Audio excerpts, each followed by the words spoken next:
but they don't have the sound up. Yeah, because I think.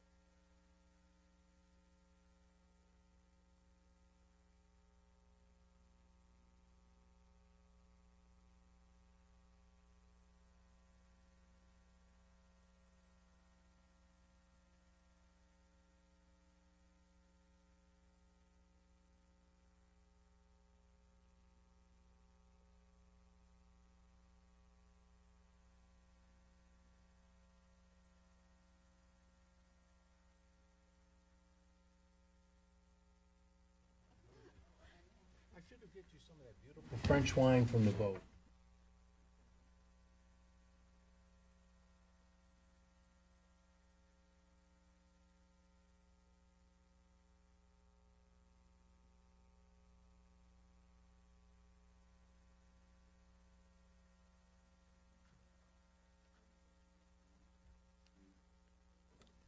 Thank you very much for joining us. We're interviewing people for the town manager job, and we have 3 interviewees coming. Tom, you wanted to hand out the as a vision statement that you worked on? Yes, so this is, I have a copy for everybody. This is the 2019 vision statement, and so what we did is we, as you folks who are paying attention know, that we sent out a questionnaire to all the department heads, and we invited all the committees, and some committees responded, and then we had an open forum.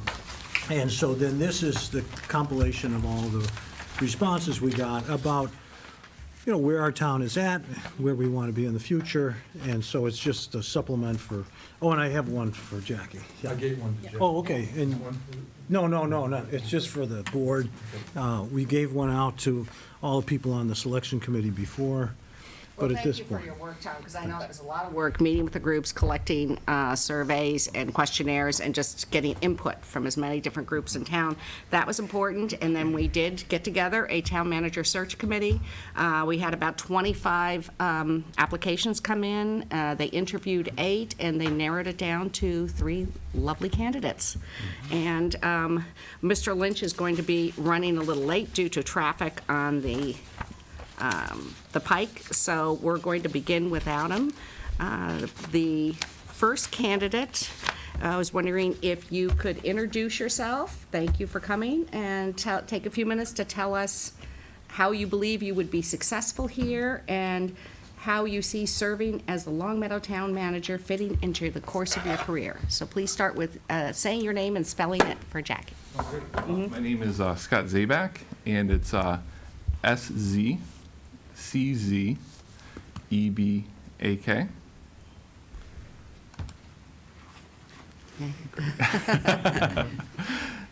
I can say it again if you like. This is, I'm used to it.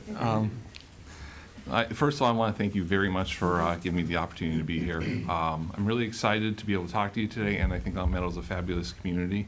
And just being here is really, to me, really a great achievement. Longmeadow is really an interesting opportunity to me. Ever since I was a little kid, I always wanted to be a director of human resources. I'm just kidding. No one's ever said that. But what I can say is I've always had a passion for government ever since I was little. My father used to drag me to planning board committees. He was in the construction business, and I really got a taste of municipal government ever since then.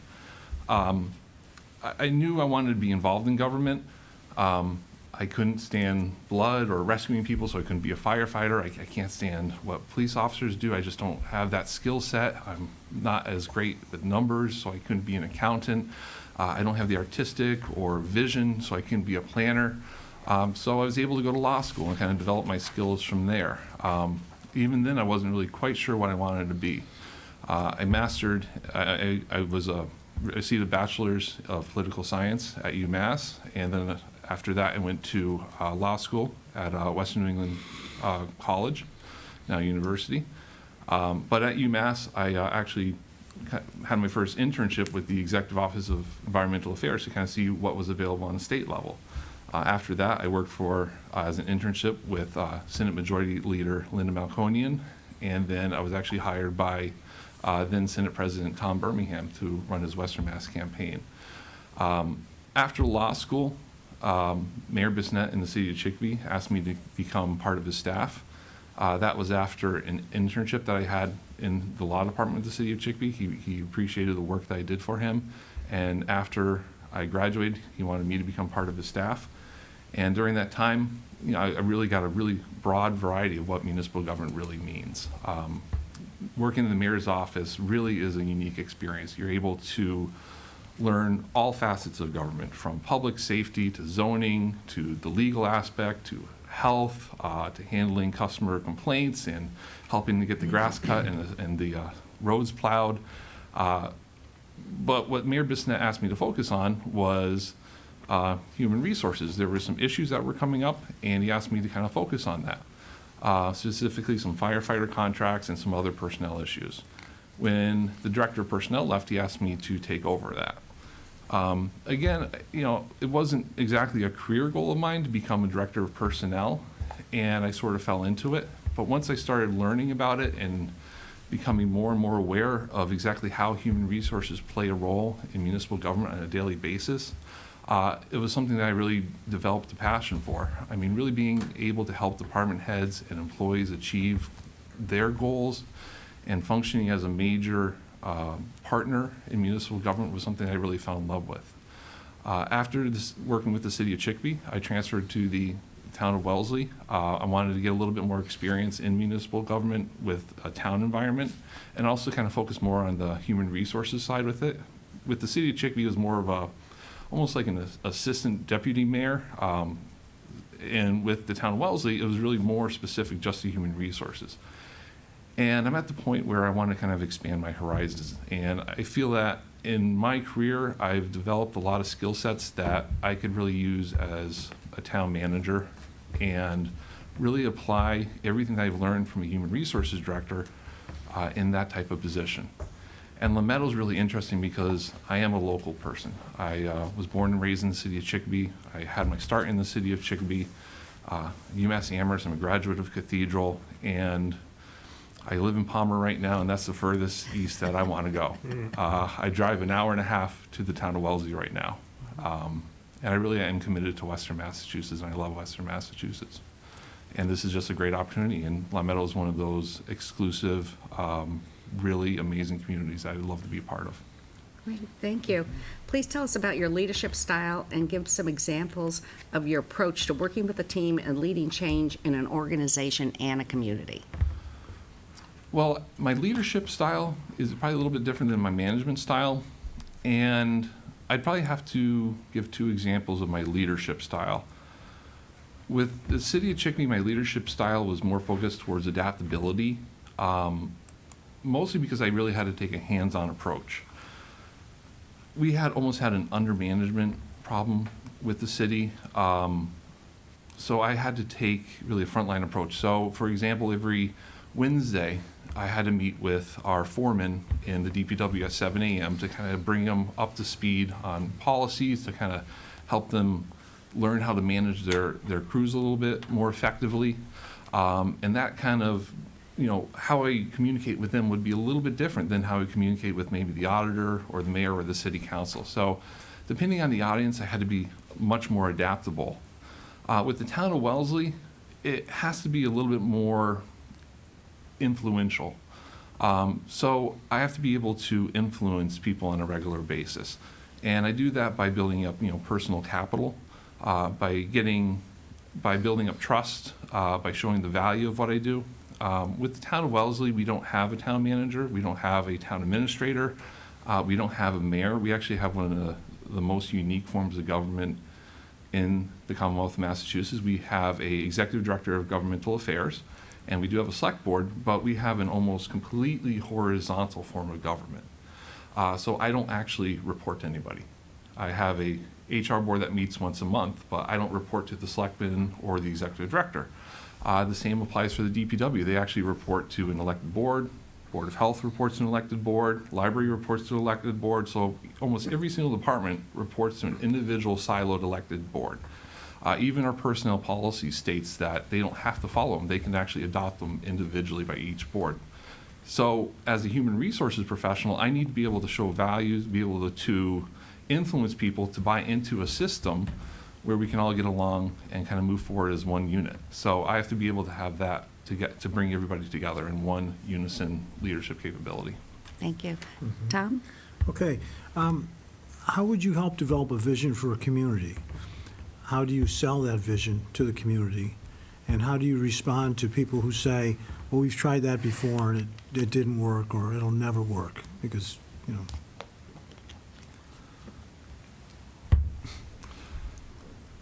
Well, I think the vision for the community has to come from the citizens. And one thing that we did in the town of Wellesley was do a unified plan, which I think we're currently growing. And I think it has a really good chance for success. And unified plan is different from a strategic or a comprehensive plan in that it takes into account all the functions of government, and it also reaches out more towards the citizens and brings in their input on what they want to see from their government. Okay. So it's not just necessarily focused on zoning or planning or building or infrastructure, but even human resources is part of it, and our Natural Resource Commission is part of it. So it was a multi-year process to do this. We had listening tours and listening sessions all throughout the community. We have a very strong volunteer base, so it involved every single board and commission that we have to kind of reach out and develop a unified vision for the town and where we want to go in the next 5 and 10 years. That's something that we might want to look at for the town of Long Meadow, to have a document with specific goals and visions that's really built up from the citizens and the volunteers of the community. Thank you. You know, people may not buy into it, but I think giving them the opportunity to voice their concerns and saying, hey, you know, if it may not have worked in the past, why did it fail? What can we do differently? And build on that. Great. Thank you. Richard? No. Okay. Best practices. How do you stay abreast of best practices in leadership management and municipal government? How do you decide on when and whether to implement them? The MMA is a great resource for best practices. I also am continuously reading the newspaper and the Beacon, and I'm also not afraid to steal great ideas from other municipalities. How to implement best practices. I always believe change, especially in government, needs to be slow and deliberative. So if you do too much change and you do it too fast and you fail at too many things, people start to lose confidence in you. So you need to have built successes and show people that they have confidence in those changes. And that's kind of my style when I look at those best practices. So there's the MMA is a great resource, SHRM, especially for human resources, where I get that as well. The ICMA, which is geared more towards town managers and administrators, those are also great resources too. Mark? Yeah, I was just going to follow up on something You wanna you'd follow up on suggested. that one? Yeah, no, on a question that, comment that you'd said, Scott. You'd said that in Wellesley, the department heads report to elected boards. In Long Meadow, the department heads report to the town manager. So I guess, you know, under your leadership as town manager, how would you direct department heads to interact with residents, committees and chairs of those committees, the press, the select board, whatever it is, to do their business? Something different from what's been going on, I guess, at Wellesley. As far as Well, just in terms of they're no longer as independent, they report through you. I mean, as far as when the press is involved, usually we have to have a uniform strategy. I want to make sure that if the media or the press is looking for a comment, that the select board and the town manager is on the same page, and especially all the departments. So we don't want to have conflicting comments out there, especially if there's an emergency like the Tripoli, or if there was, I know there's been some tragedies in the town of Long Meadow recently, so there has to be a unified comment on that. As far as relating to citizens, customer service is always a priority, and it would depend what the situation is. If it's a complaint about whether or not you're getting your snow plowed or not, or if the grass is a little long, I would want to know about those situations, especially for performance and evaluation reasons, and make sure the select board knows about that as well. Would I want those complaints directly all the time if the DPW can handle them? I think I would have to learn a little bit more about how they're addressed now and what the system is. Okay, thank you. Long Meadow's edging towards Proposition 2.5 levy ceiling, which is a concern for the community. Please describe your experience in municipal financial management, including any programs or practices you have implemented that provide cost efficiencies while still offering a high level of service to the community. During my time with Wellesley, we have had several Proposition 2.5 overrides, which have passed. A lot of it was focused towards the education aspect to provide services to our schools. The other part of that was for debt service to have some capital projects and to acquire some land called the North 40. We're talking about the ceiling. Oh. We can't Oh, right, okay. do this anymore. Right. I know when everyone thinks of that, they think of the overrides, but Long Right. Meadow's hitting So the to ceiling. avoid the overrides. Yes. Yeah. So coming up against, the ceiling, unless there's some kind of new growth, governments have to get more efficient. And Long Meadow's really taking the steps, what I believe, to start that steps towards that efficiency. When you look at the dispatch center and consolidating with other municipalities, and I think that's kind of the future of efficiency in government is regionalization. There could be other opportunities within that, such as possibly senior services and senior transportation, vehicle maintenance, IT services, even the greening of communities and making communities more green and energy efficient. But one way that I view that communities can become more efficient right now is using metrics and performance data. When I was with the city of Chicopee, I instituted a CityStat program, which was really looking at the numbers and evaluating how performance and statistics were used on a daily basis to gauge performance of different departments. It was a program that I brought in conjunction with the Collins Center through a community innovation grant. And through our consultant, we started working with the DPW, with the Board of Health, with the fire department, and we were able to gauge the efficiency of a multitude of services. For example, we were able to see how efficient our trash collection system was. And if there was a complaint, we would be able to see how many complaints and which specific precinct it was in, how fast the response was, exactly how many times a certain street was missed, and how much trash was collected, and how we can kind of improve that type of efficiency. As far as my financial background goes, when I was with the city of Chicopee, the HR director was part of the mayor's executive team on budget. So I guess it would be similar to your executive team with the town manager. So I sat in on all the budget hearings with the mayor and the city auditor and went through every single line item in the budget, as well as personnel costs. I would go over those with each and every department. I was also responsible for, obviously, the health insurance costs as well. I would also represent the mayor to the city council and during budget hearings, and if they had any questions, I would be responsible for answering them. On a broad basis, I'm not going to be able to give you a 10-year actuarial analysis of OPEB benefits. That's not my expertise. But what I can do is obviously give you an ability to help plan for the future, 1, 3, 5, and 10 years down the road. Look at different costs, work with the finance committee and the selectmen and the different key stakeholders to really bring together budget narrative and performance metrics, plan for the future, OPEB and stabilization, and look at potential downturns in the economy, and really help invest in the employees as well.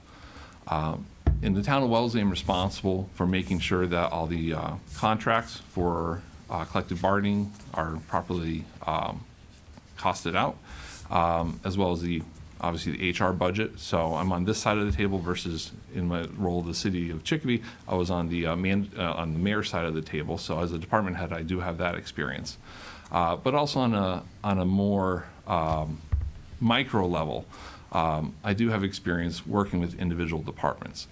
For example, with the city of Chicopee, the golf department, the golf course had unfortunately had a history of losing money on a regular basis. And the mayor had tasked me with looking at their finances and finding a way to make them profitable over a number of years. So working with the auditing department and law department, I was able to go into their budget and formulate a plan to get them into the black. What that entailed is working with the then contractor and looking at all the different positions. And what we found was the soft costs were the reason that they were in the red. So we developed a plan, working within their budget, looking at the projected revenues from the golf fees. And we were able to redo the positions of the director of golf. So instead of having the contractor getting the revenues from the pro shop, we actually made that a municipal position, and the revenues from the pro shop would then go to the city. We eliminated the position of a clerical full-time throughout the year, which wasn't really necessary for a seasonal department. At that time, we also had about 8 or 9 full-time positions throughout the year in the maintenance department. So I worked with the unions, I worked with the DPW and the other enterprise funds, and I helped to spread those positions throughout the non-operating months and use those positions against the budget in the golf course and take that out of their budget and put that towards the other open positions that they had in those departments. We were able, in the first year, we were able to get it close to the black, but unfortunately, it wasn't quite there. So the next year, we had to take the next step and actually put the maintenance out to bid. So I do have experience both on the large level and then working with individual departments developing their budgets. Okay, thank you. Mark? Number 6. Yep. As Long Meadow is basically fully built out, redevelopment of properties is a primary focus rather than development of new parcels. Please describe any economic redevelopment experience that you have, including specific examples if possible. Also, having done some research on our community, do you have any economic development ideas that you think would be appropriate for Long Meadow? I believe that with economic development, it's getting more and more difficult to really, especially with the shortage of available land and the costs being prohibitive to build out or kind of demolish current buildings and buy land. I would probably say that the Brewer Young Mansion redevelopment might be a good example moving forward of using that type of new growth with the town of Long Meadow. We have to be careful to balance the needs and preserving the character of Long Meadow and the interest of people that have invested their homes and their life savings and that live here, and being careful on what we do and develop any type of industrial or commercial property.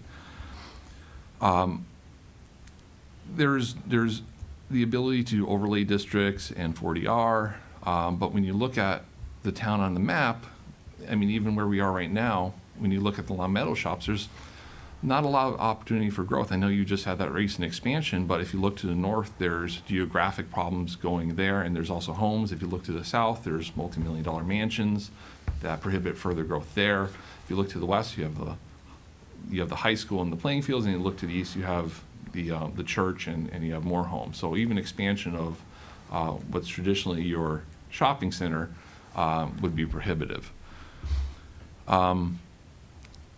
I think it's more using very specific zoning articles, such as with the Brewers Young Mansion, and carefully being mindful of the neighborhoods to provide, commercial services that the residents might be interested in, whether it's restaurants,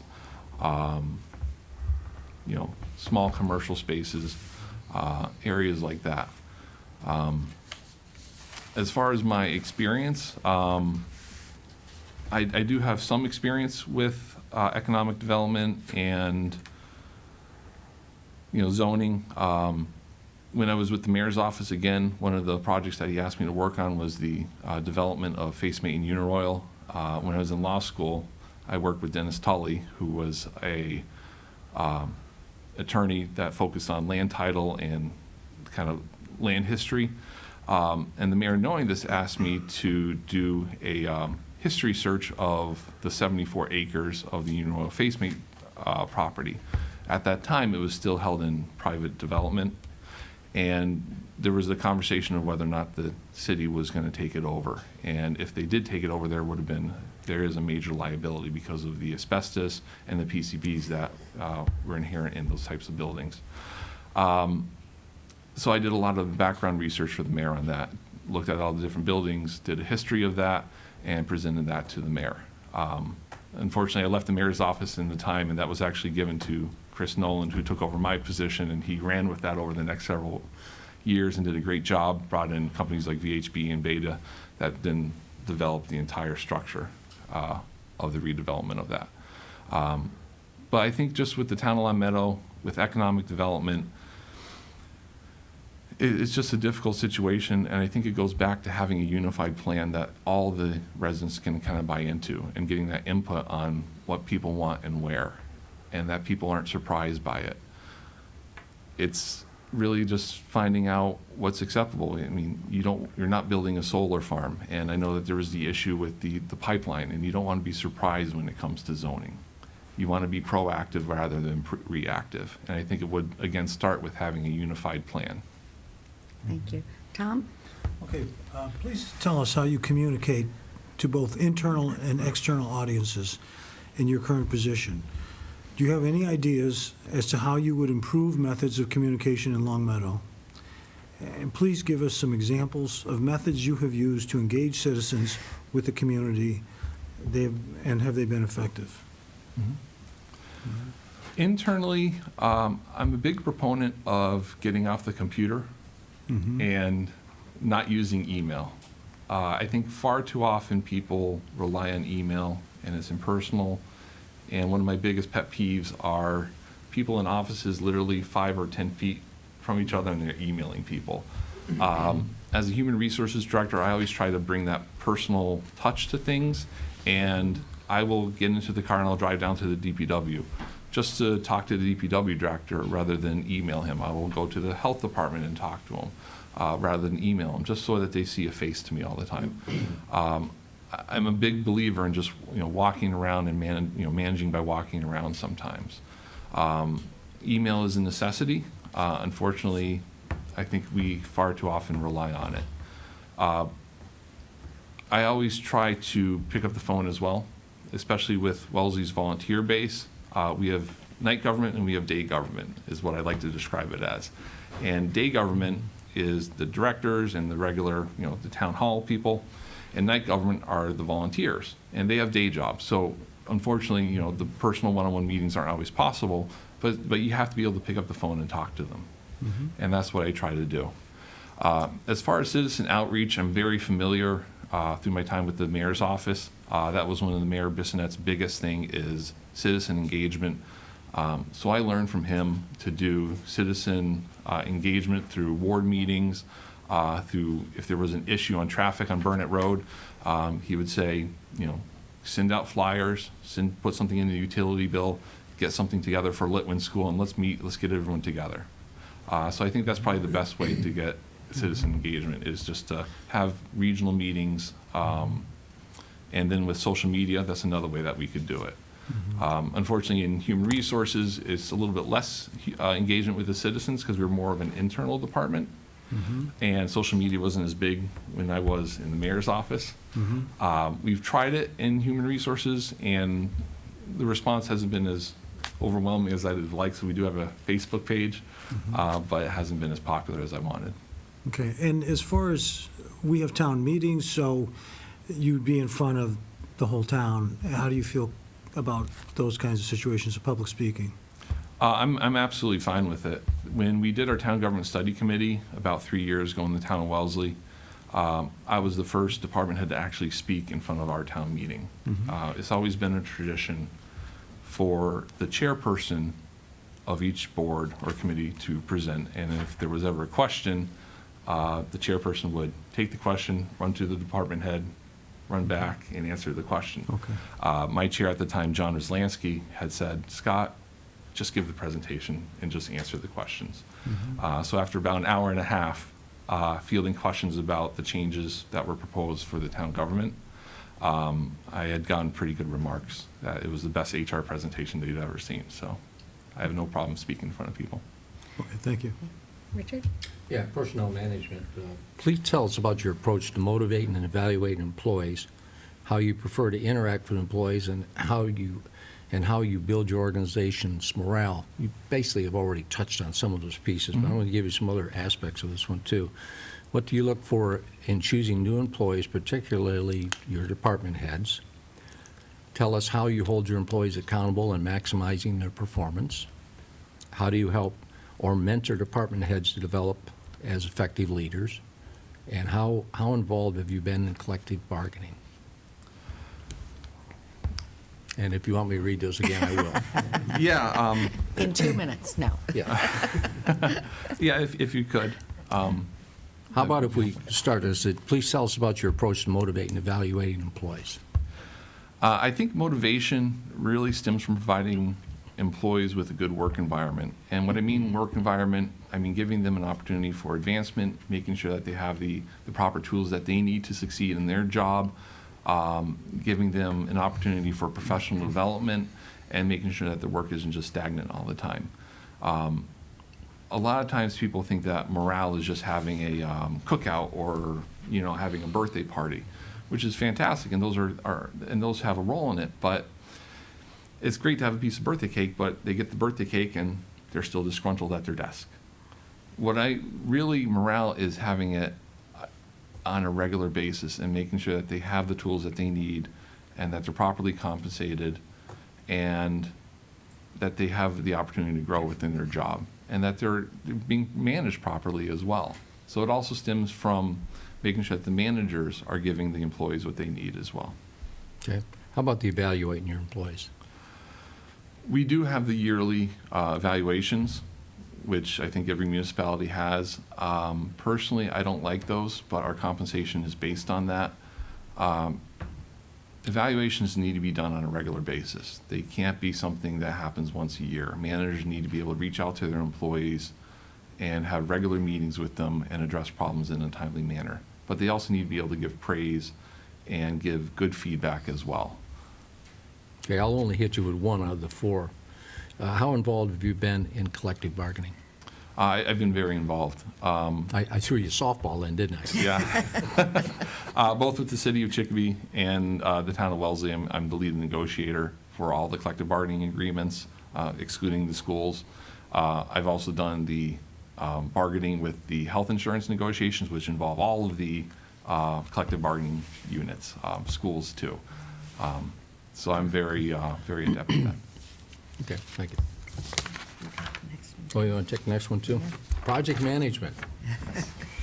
Please tell us about your direct experience with managing capital improvement programs or other major municipal projects. Well, I don't have as much experience with capital improvements, since probably the most expensive thing I have is my filing cabinets in my department. But I certainly have managed major projects before. And the biggest one, I think, to date was probably the most recent health insurance changes that we had about 1.5 years ago. And that was about a 9-month project. So it took about 8.5 months to negotiate the changes with our collective bargaining units. With that, though, it was a very complicated process, and the results were implementing low deductible and high deductible plans. But beyond that, the complication really stemmed from the additional benefits that we provided for our employees. So if you took a low deductible plan, we introduced a flexible spending account with a matching amount of money. On the high deductible plan, we had a matching amount for your health savings account as well. And on top of that, we gave each employee an allowance for a traditional Section 125 plan, and we also introduced some new insurance products, accident, hospital, critical illness, as well as changing over our life insurance products, offering a new life insurance plan, and we changed over our dental plan as well. All of that completely blew up our payroll system, basically. And our Munis, we use Munis in Wellesley. Munis wasn't really equipped to use it. At the same time, We also introduced the Slaric system, which was a self-enrollment online tool, because when we introduced all these different types of insurances, we had to literally sit down with each individual employee, which was about 1,400, and go over all their benefits and all their options to make sure that they were properly enrolled, that they understood their options, that all their beneficiaries were updated, that all their dependents were properly classified. So it was a major project that we had to do within about 4 weeks during open enrollment period. So we had to coordinate with the schools to get access to all the school employees, as well as, police and fire, which have non-traditional shifts. We had to arrange with benefit counselors to come in to cover that as well. And then in a matter of weeks, process all that information, essentially redo how we do our deductions and our payroll, and have everything in line for July 1st. Okay, one quarter follow-up. Sure. How about specific projects? Do you have any experience managing or developing projects, construction-type projects? Oh, construction projects? Not specifically, no. Okay, thank you. Mark? Uh, Mark with a C. In your opinion, what are some of the most pressing environmental issues facing Long Meadow and the Commonwealth? Please tell us about any experience that you have with green initiatives and renewable energy.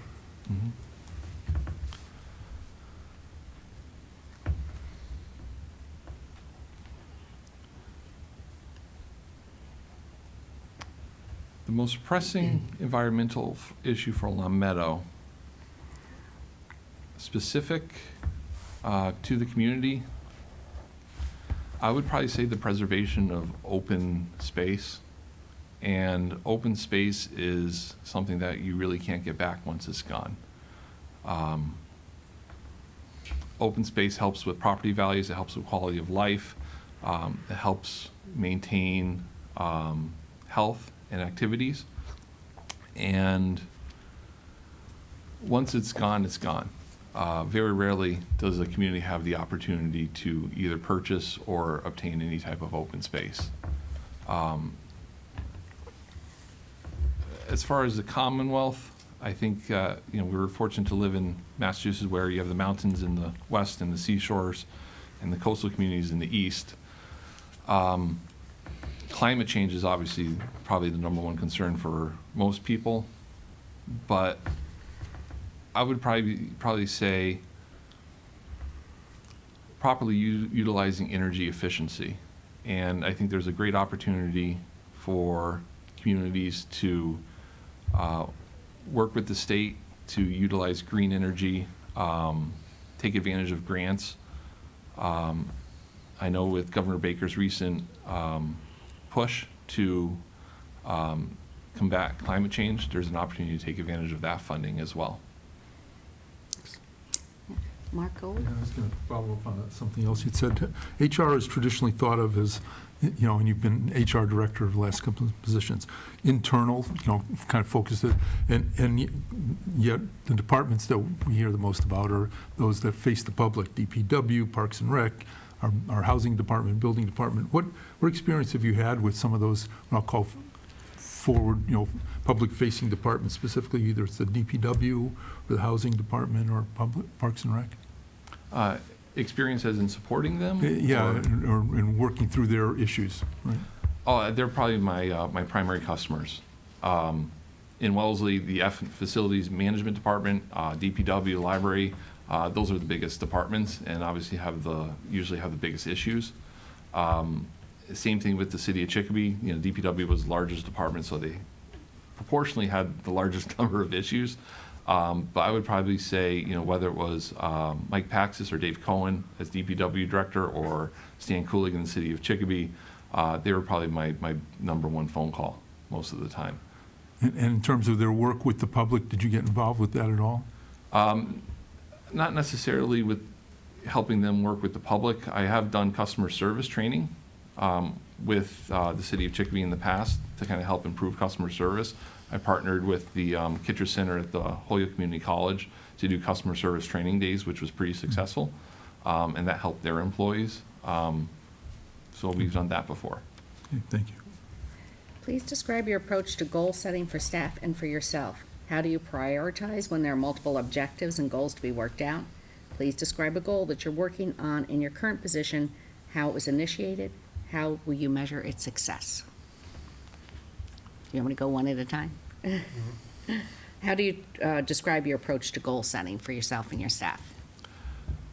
For myself and my staff, we have departmental goals and then we have personal individual goals. And we usually set departmental goals together as a staff and decide, how we're going to achieve it, what's necessary to achieve it, what are the funding sources, and what's the time constraints that we need to achieve it in.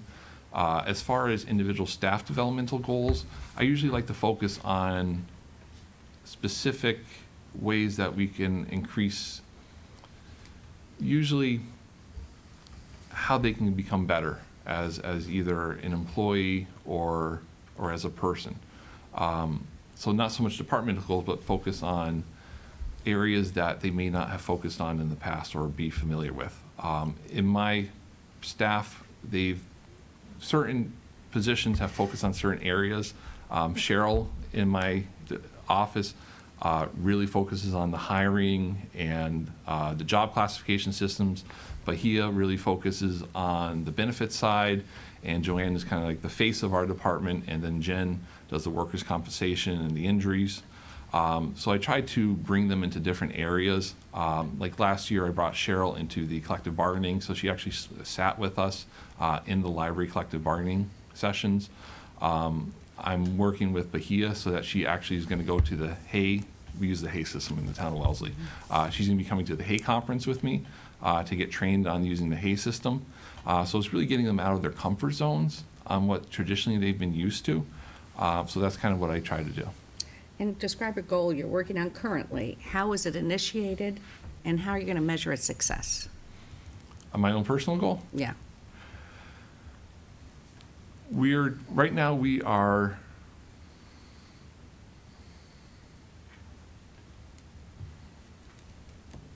trying to think what the best one is.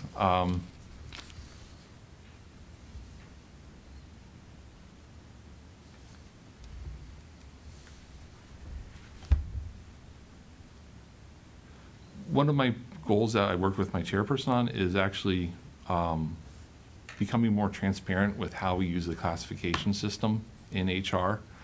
And we're going to formulate a committee on reviewing that. So like I mentioned before, having Bahia come to the Hay system seminar with me, we're going to form a committee to do it. So it's going to be Cheryl, myself, and Bahia reviewing job descriptions and taking alternative ways.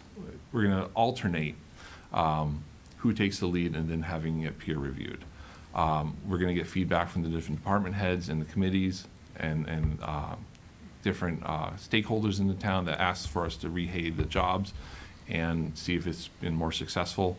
It's a little bit more difficult to use metrics and statistics to see exactly how successful that is. But John Hussey, who's my chair now, does a great job on a yearly basis, and he does a 360 evaluation of me every year.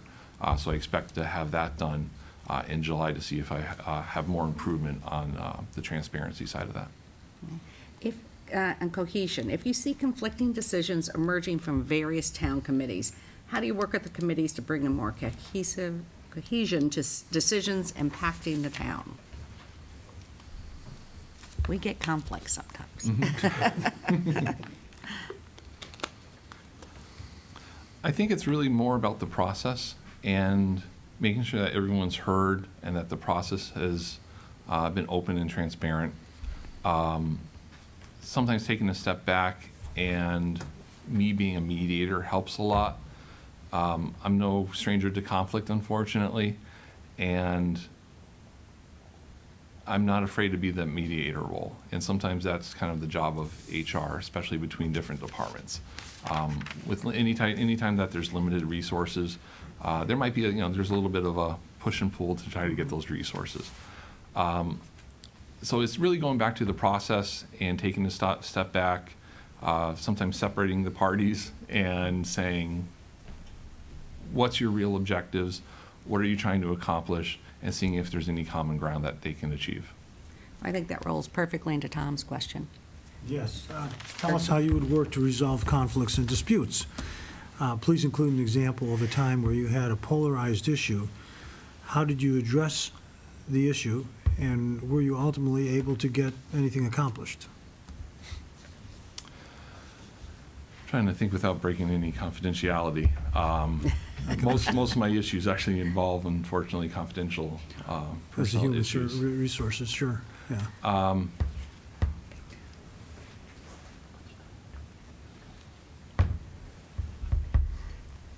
Could you repeat the question? So it is, well, how you would resolve conflicts and disputes, include an example of a time where you had a polarized issue, and how did you address the issue, and were you ultimately able to get anything accomplished?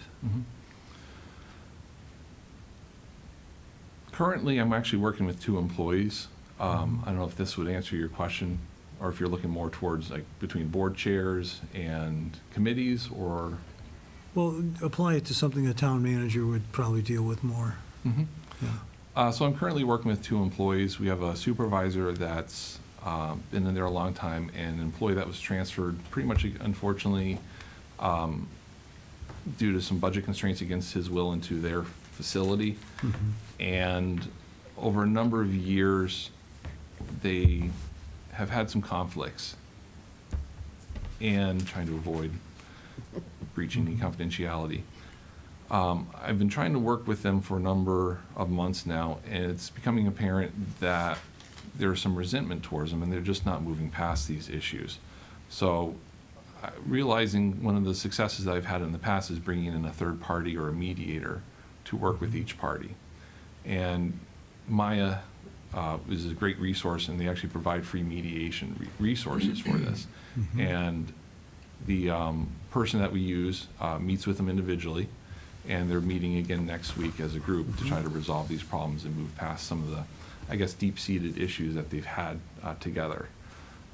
Sometimes it's not always about disciplinary issues or just removing a problem, but taking some alternative approaches to help people resolve their conflicts. And mediation is one of those. Thank you.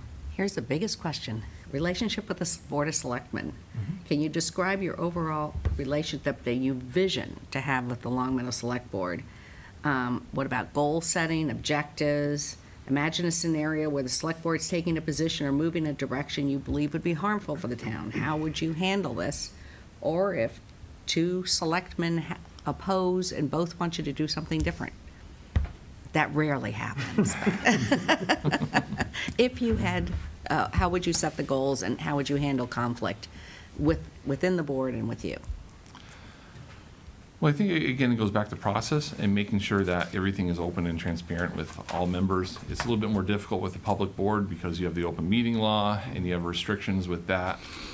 It wouldn't be the first time that I've dealt with conflicting boards. I'm dealing with, again, one, unfortunately, right now, we've had one board in particular that's had some conflicts, specifically about a director, and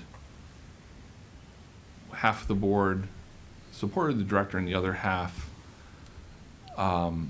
this is about the performance evaluation, half the board gave a stellar performance evaluation, the other half not so much. And it was my job to kind of put the performance evaluations together and work with them to kind of come together and formulate one joint performance evaluation. That was a little bit, it was a difficult situation because they were so polarized. It was, again, preserving the confidentiality. It was using a standardized form and using the metrics. I was able to kind of show exactly where the employee was lacking in their management capabilities, and then present a solution to the entire board. As far as personal relations between myself and where I see the select board would be, I think it would be really about developing a communication style that would be good for everybody. And getting ahead of problems before they develop is big, and not letting things fester. I'm an open and honest communicator, and I kind of want to know if there is an issue, that I would want to know about it ahead of time so I can either correct it or adjust to your style. I've always had great relationships with my boards, especially in the town of Wellesley. And I've had very different board chairs at the time. You know, I've had Alyssa Povich and then John Roslansky and John Hussey, who have come from very different backgrounds and very different experiences, but I've always had great relationships, and they've really wanted to communicate differently as well. Alyssa was much more involved, whereas John Hussey really tends to be more, a little bit more hands-off, but he likes to have specific meetings throughout the month to kind of give me updates and vice versa. So I think it would depend on that approach and using that type of system. Marie, can I follow up on that question? Sure. a little? Can you talk a little bit about how you envision the varying roles and responsibilities of the town manager versus the select board and your knowledge of what Long Meadow's, government process is? Mm-hmm. Really, the town manager is the day-to-day, keep the lights on type of role. I would look to the select board for policies, to set the procedures that I would follow as the town manager. I know that you have a very thorough select board policies and procedures manual that you both work on. I think that's a great way for guidance that I would use as a town manager. But there's also just developing that personality and how we communicate and developing that skill set. So I think the role of the town manager needs to be the day government, the point person for most of the problems, and then the select board developing the policies and the overall direction of the town. Thank you. Mark, you have the last question, Sure. and then we're going to open it up just free for all for a few minutes. When you think of your career to date, what's been your biggest mistake? How did you work to correct it, and what did you learn from it?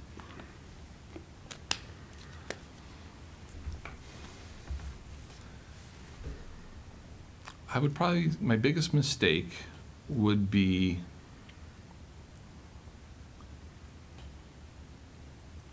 not realizing with the town of Wellesley how important the schools are and how delicate and how important they are to the town. And we had an issue where I had found that there was some miscalculation of how benefits were calculated for employees, especially based on number of hours. And I had underestimated how that would have impacted the teachers. And I had brought that to the attention of the HR director in the schools, and I could have done a better job expressing my concerns over it and bringing in probably the selectmen and some other people to kind of figure out a way to solve the problem. I probably should have realized it was a bigger issue ahead of time, and that was kind of my first realization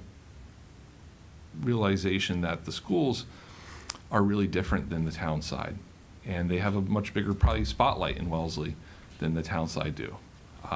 We have parents that move specifically into the town of Wellesley for the school system, and they're under a significant amount of pressure. And I probably mistakenly caused a little bit too much pressure on my counterpart at that time. So I wish I probably would have taken a step back and handled it a little bit differently. The good news is we have a great working relationship, and we have our ups and downs, and it's never gotten to the part where it's ever devolved past the point where we couldn't work together. And Gail and I, we have our ups and downs, but we've always understood that we've had a professional relationship, and we've had more ups and successes than we've had, valleys.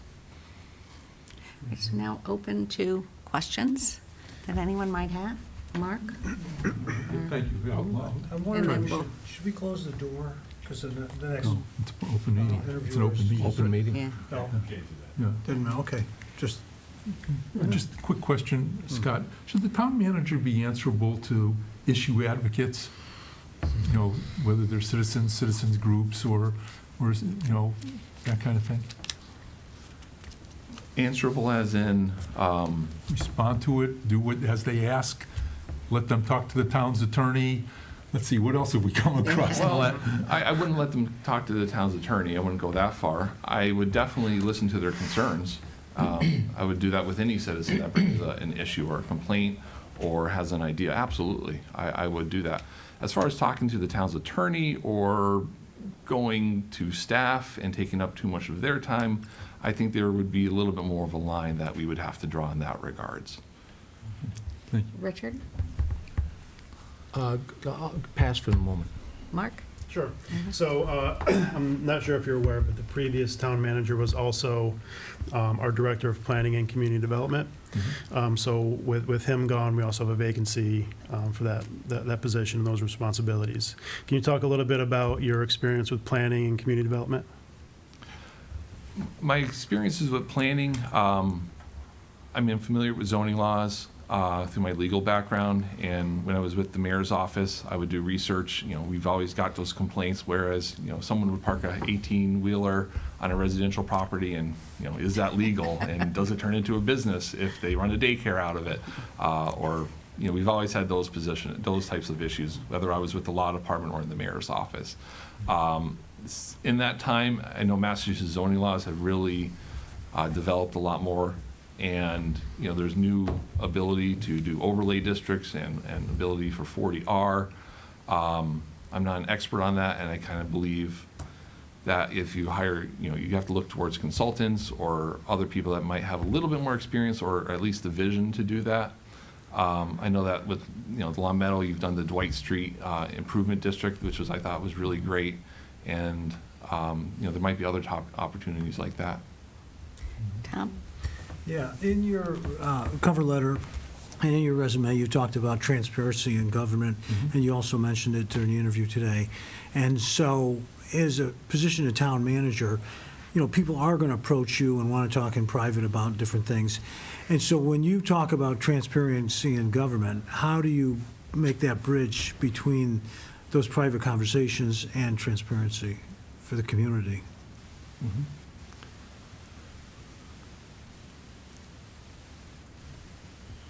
If someone had a concern, or if they had Well, a... like a development issue. If Oh. someone says, we want to develop certain things, and what's the process of going through it? Right. And then if the town members felt like they weren't really in the loop about what was going on. I have a little bit of experience with that, actually. When I was in the mayor's office, we had gone through the casino issue. We had about 56 acres that I had, long story, when I was interning for the law department with the city of Chicopee, the mayor and the city solicitor had asked me to catalog all the city-owned property, and I actually discovered about 57 acres that no one knew about right off of Mass Pike on Burnett Road. Oh. At that time, right around 2008, that was when the proposal for the casino started, and the mayor at the time had started to propose that site for a casino. And there are some things that you just can't divulge because it would put the project at risk or put the town in a bad bargaining situation. I mean, it's the same thing with collective bargaining agreements. When we're at the table bargaining with unions, as much as I would be for transparency, I can't divulge certain things. And if a developer comes to you and has an idea, there are mechanisms where it's executive session with the select board or the planning board to discuss those issues. And I think at a time that those would eventually become public, but there's a certain time and place for that. Richard? Yeah. This is a strong town manager position, and you have no experience as a town manager. Why should we select you? Well, I think it goes back to one of your other questions is, what do I look for when hiring for a department head? And experience is great and education is great, but what I look for is someone with the tools to be able to do the position. And some of my best hires haven't been the person that's had the most experience or had the most exact experience or qualifications. Brian DuPont, who's our IT director, he doesn't have a master's of science, and he wasn't a director of IT before. He actually came from our GIS department, and he was an internal hire. but the amount of changes that he made in our IT department over the last 2.5 years has been absolutely astounding. And everything from cybersecurity to making us almost completely reliable in the cloud, to transitioning us to Microsoft 365, to updating all of our servers. We knew that Brian had those capabilities, even though he might not have had a traditional background. And the other thing is, human resources really is similar to a town administrator or town manager, but I would probably say we're even more so in the weeds with departments. When we had an issue with veteran services, I had to learn about Chapter 115. When we did the golf department, I have to know about core aerating in the fall and spring overseeding and the golf course and why we have to transfer people at a certain time.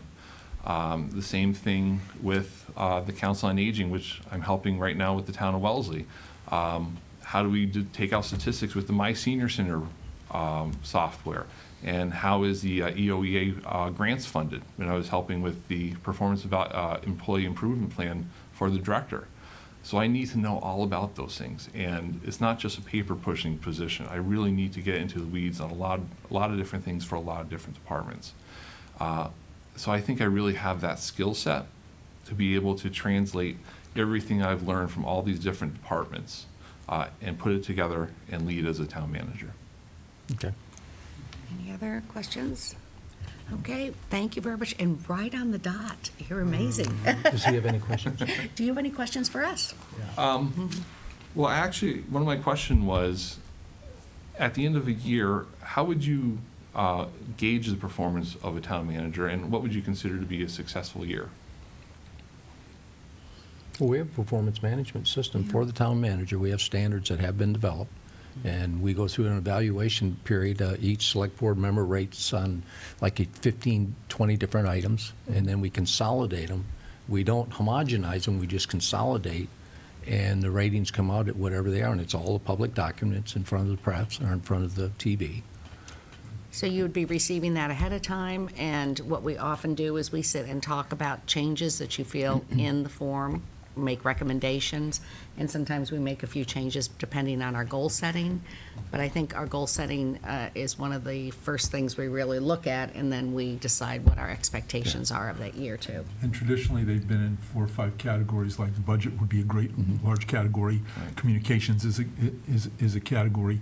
Personnel management is a category. There's a couple others that it's all online, but you can look at it. So we try to, within those, and then potentially in any individual year, we might set a very, very specific goal in that area if there's something specific going on. But for the most part, they're categories. And also the chair meets with the town manager quite often because they put the agenda together. So there's constant communication going on between the chair, whoever the chair is at that point, and the town manager. So there's no surprises. Right. That's a good thing about it. Tom? I'd say the short answer would be that it's how you get along with this board.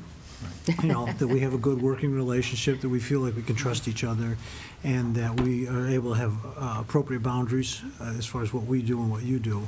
And the other side is how you get along with people in the community, because it's a small town, and so if you don't get along with people in the community, we're going to hear about it, and it's going to surface. And so, those would be your major challenges in terms of an evaluation also. So.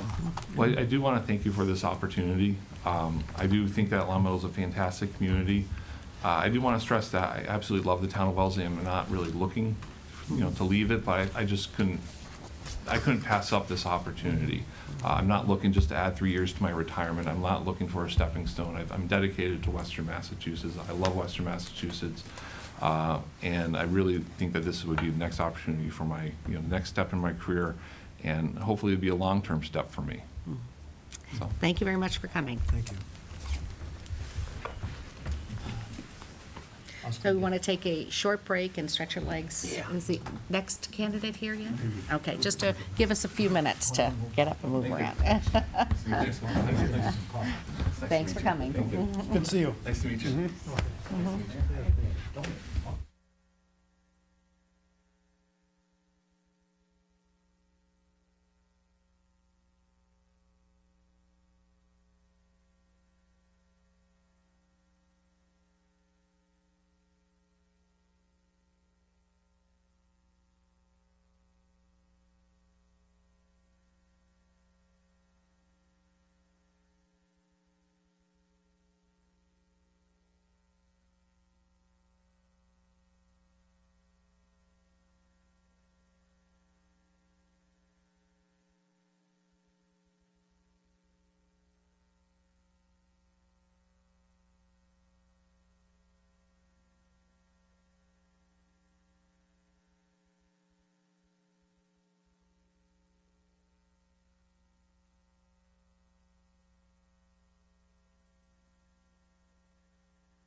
hotel clerks and whatever. No, you never know. You never Yeah. know. Hi, thank you for joining us this morning. If you could introduce yourself and spell out your name, and then thank you for your interest in our community. We'd like you to take a few minutes to tell us why you believe you would be successful here, and how you see yourself serving as Longmeadow Town Manager fitting into this course of your career. My Yeah. name is Lynn Simmons, Lynsimmons. I have been in municipal government for going into my 16th year, and I love it. Don't see myself in any other field. Have progressively risen up, have no elected office aspirations, so logically the next step for me from chief of staff would be town administrator, town manager. Longmeadow interested me because I was familiar with the town. I had done my undergrad here, spent quite a bit of time here, and it's a beautiful community, and thought this was a great opportunity. The time was right in my personal and professional life, and decided to take the leap. Thank you. And please tell us about your leadership style and give examples of your approach to working with a team and leading change in an organization and a community. Oh, that's a lot. Yeah, they're long questions. Sure. So leadership style, I do feel like you have to. I'm very collaborative. I think one of the terms to describe it is diplomat, where you look at the strengths of who you're working with in the team, and you work those strengths instead of looking at, what the weaknesses are.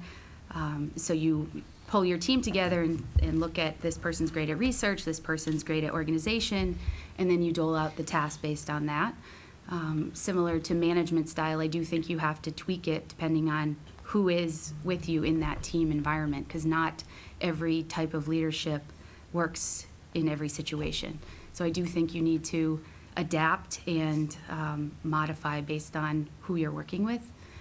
So in a change situation, which we know people can have a really hard time with, I think staying really positive and explaining what the goal is as the end result. So if it's a new software system or a permitting system, people can be really adverse to that because it's scary and you don't know how to do something like that. But if you explain how much better it's going to make, tracking things and responding to citizens, and then say, we're going to give you training and be here with you throughout the process, it can help alleviate some of the concerns.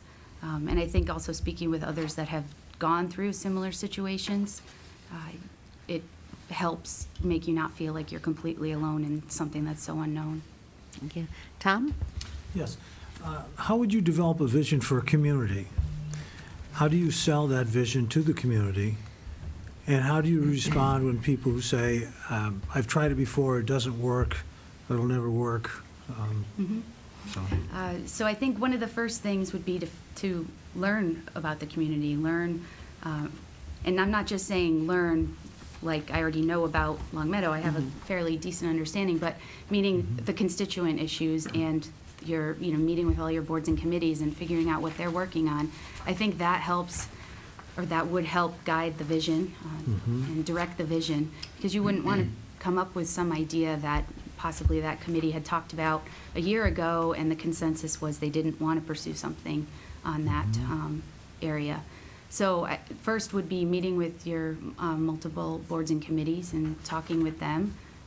I'd want to meet as much of the members of the community as possible and hear what they think and what they see, and then take that all back and digest it, and then go from there. When I think it's something that can be fairly commonly found when someone says, "No, we tried that and that didn't work. We don't want to do that."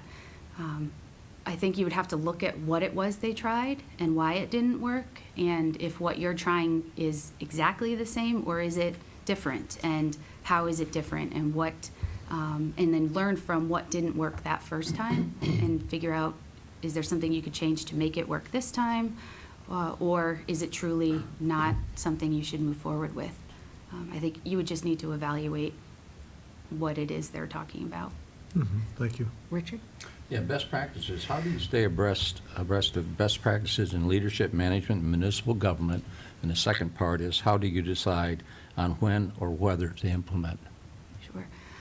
So there's a lot of information in this field right now, particularly through Mass Municipal Association, the Managers Association, the HR, recently named MMHR. They are putting out a lot of information on this. So I think that's a really great resource because it's specific for municipalities. But there are quite a few other areas. I had recently partnered with UMass Workforce and Development, and they run great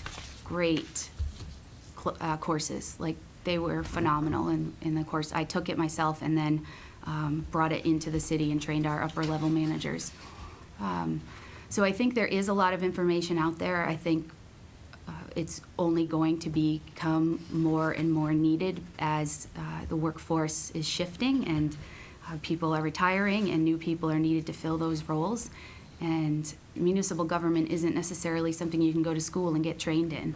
So I feel that cities and towns need to really invest in their workforce to make them the employee that they want them to be and give them the tools they need. So I do think a lot of information is out there. I am part of those member organizations already and attend those trainings as I can. Okay, there was one note. I looked on your application, and you didn't list any of the courses that you have taken Oh, in the extracurriculum. for the workforce development course? Well, I know you had professional activities and affiliations, but it didn't, like you just mentioned, that you just completed a course or had another course. Sure, in it. yeah, I suppose I could put that in there. They issue you a certificate Yeah. after. I'm one of those people that looks at that stuff. Sure. Yeah, it was an 8-week course, and it was MMA and UMass Collins Right. Center. And so they print you a certificate and they hold like a mini graduation with all the participants, so. Right. But it still shows that you're constantly trying to improve and expand your knowledge base. Sure, yeah. Okay. No, that's a great point. I should add that. Mark? Now, just ask a question about financing. Long Meadow's approaching the Prop 2.5 levy ceiling, at which point we can't raise taxes anymore, and obviously this is a potential concern for us. Do you have any experience in finance management or any other programs or practices that might provide cost efficiencies, or any other advice on how you might address Long Meadow's pending tax ceiling levy limit? So I don't directly prepare our budget in Northampton. We have a finance director similar to you, yours I hear is terrific. But what I do find is I'm involved so much on the department end that you can't really make a change or talk about a major project without considering the financial implications. So I do feel that although I don't actually prepare the budget and enter it into Munis, I have a really broad understanding of how changes you make in government impact your bottom line. Like our newly built Pulaski Park, one of the things that we thought about but didn't fully think about was maintenance of it, and that has an expense that goes along with it. And you have to plan and prepare for all of that at the same time. Your tax levy limit is a concern. I know you have your tax force committee that's meeting and discussing it, but certainly that is a concern. I think hopefully your the growth and economic development can help with that. Property value will help. Yeah, it is a concern, and it's something I would dive right into. Mark? So Long Meadow is basically fully built out, excuse me. So redevelopment of properties is a primary focus rather than development of new parcels. Please describe any economic redevelopment experience that you have, including specific examples. Well, for Long Meadow, let me just say that the Brewer Young Mansion is probably, in reading it from the outside, I'm sure maybe you all have different opinions about it, but that feels like a terrific way that you take something that once was a home, and if zoning allows, you convert it into something that can be much more than that and provide an economic driver to all these multiple businesses that are coming in there. Not only does it help your taxes, but it also probably helps your business community as well. If people are buying coffee and going out to lunch and maybe shopping in your stores, all of that helps. So I'm very involved with the businesses in Northampton when an issue comes up. They are not afraid to come to the mayor's office, and generally, we have an economic development director who does more larger regional type work, but typically when it's something that's directly with a business, I work with that business owner more because I have a better handle on how the mayor might want something addressed. I'm also been in the community a lot longer, so I think I have a much better knowledge of the full range of what they could be complaining about and need help with, and what ripple effects it might have down the road for the business next to them or across the street. Specifically for redevelopment projects, I have not been directly involved in one of them. They're usually fairly large, and they bring in their own design or consulting firms, and they work directly with our planning and sustainability office. And then we go from there. But we've certainly had to make changes to our zoning over the years to accommodate what the business environment is shifting towards. Thank you. Tom? Yeah, please tell us how you communicate both internal and external audiences in your current position.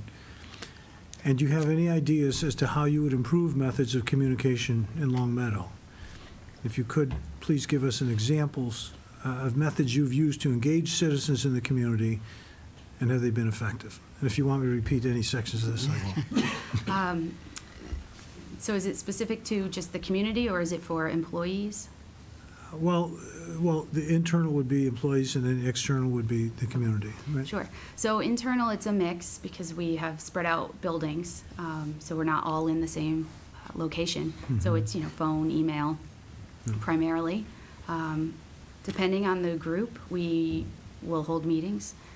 Internally, one really successful example has been several years ago, we have a Pride March that takes over the city for one day virtually. And we were having issues with miscommunication between our police department and our parking enforcement on how much of the parking lot to block off. And unfortunately, a huge amount of the parking lot got blocked off, and it shut down all the businesses in that block there because it was a hair salon and Right. businesses Parking like is a that big need deal. parking, and Yeah. their customers couldn't get in. So after that, I thought this can't happen again, and the primary reason it did was because we couldn't communicate. So since then, for 3 years now, we have a monthly meeting with anyone that has anything to do with parking, and it's now devolved into this terrific group that can bring up any issue that maybe the economic development director didn't think of and planning didn't think of, but somehow they all intertwine with what's actually happening on the street, and we can help prevent problems that may have come up. So that's one internal way that we identified a communication failure and then made adjustments to it by bringing everyone to the table. Externally, social media has been great. I think that we can get the information out there much quicker and where people are, and then it gives them a way to ask a question that we can quickly answer and dispel any possible rumor or misinformation that could come up, because that does happen quite often. So that has been great, but that is time consuming, but generally it's well worth it. We've utilized the city website for a lot of that communication. People can sign up for all sorts of similar, we have the same system that you have, but you can sign up for Notify Me and decide what you want to receive information about and how. We also, the Code Red system has been great for emergency alerts. I think you have that same system. So that's been great too. You can also create community groups from that, so it's not a full-blown like major snowstorm or your microburst that you had. You can put, very specialized, like we created one for our, or I created one for our train, because we were constantly having the train pull off and idle and along a backyard, an area of backyards, and the whole city doesn't need to know what's happening with that, but those residents along that street do, and so we're able to push out notices directly to them through that community group that I created. Now, as a town manager in Long Meadow, you'd have to speak in front of the entire town at town meetings. And do you have experience doing public speaking, and how do you feel about it? And Sure. Not a ton of experience. I feel fine about it. I mean, it's not my favorite thing to do, but I find that if you're prepared and you know what you're talking about, and you can, and as much as possible, anticipate what some of the questions may be or what the concerns may be, then I think you can respond much better. But I think just being prepared is the most important thing. Good, thank you. Richard? Under personnel management, please tell us about your approach to motivating and evaluating employees, and how do you prefer to interact with employees, and how would you build operational morale? And as a side, Jen, I noticed that you said that you provide assistance to the mayor, this, that, and the other. I was wondering, do you directly supervise any employees? Yes, I have 5 staff under me. Okay, I must have missed it then. Okay. Yep, so I have a community development block grant director, community development and CPA grant administrator, economic development director, the mayor's executive assistant to the license commission and the mayor, and our mayoral assistant all directly report to me, Okay, yeah, I think you're right. I think you had that in your letter of introduction, didn't you? possibly. Because yeah. when you said, I remember reading it, but I was looking at your resume and I didn't see it pop there. Well, the question is, please tell us about your approach to motivating your workforce. Yeah, so we have, I think, what's probably becoming pretty common in municipal government. We have people that are just starting out at their career, and we have people at the very end of their career. And I find that what motivates them is entirely different. The younger generation, I think, is a little bit more challenging, only because a lot of them are not motivated necessarily by money or, the next raise. Although they want that, that's not their primary motivator. But I think what's worked really well for me is explaining what we're doing or what we need to do and how it's going to transcribe out onto the street where the people are actually going to see the changes. And then I find that gets a lot of buy-in, because it's exciting to be involved in something that you're actually going to see happen. And a really good example I have of that is I gave our executive assistant a task that normally would never fall under her, but it was to redesign all of our parking signs. And we didn't hire a firm to do it. We used this online software, and she did it, and she has a great creative eye, and it's not something we hired her for, it's not in her job description, but she did it. And I explained to her, this is a pretty big deal, because we're gonna hang these signs everywhere. And she sees that now, and she was kind of blown away a little bit that this person who'd only been there 2 years is now in charge with drafting all of the signage that we use in our parking lots. And so that, I think, created, for her at least, being given this task that you can actually see all the hard work you put in, you can see it out on the street. But that doesn't work with every employee, but it worked in this case. And then the older or more longer tenured employees, I think it's a whole different thing. They see retirement on the horizon. And for a lot of them, they want to know that what the work that they've put in over those years, they can pass off to somebody, and that it's not just going to end when they leave. And that's been really helpful too. We've had some great cases of succession planning. That's been really, really smooth transition, and that's helped a lot. And then the new person can put their own touch on it, but that's helped as well. So Did that I answer guess your- summation, there's no one plan. No. No.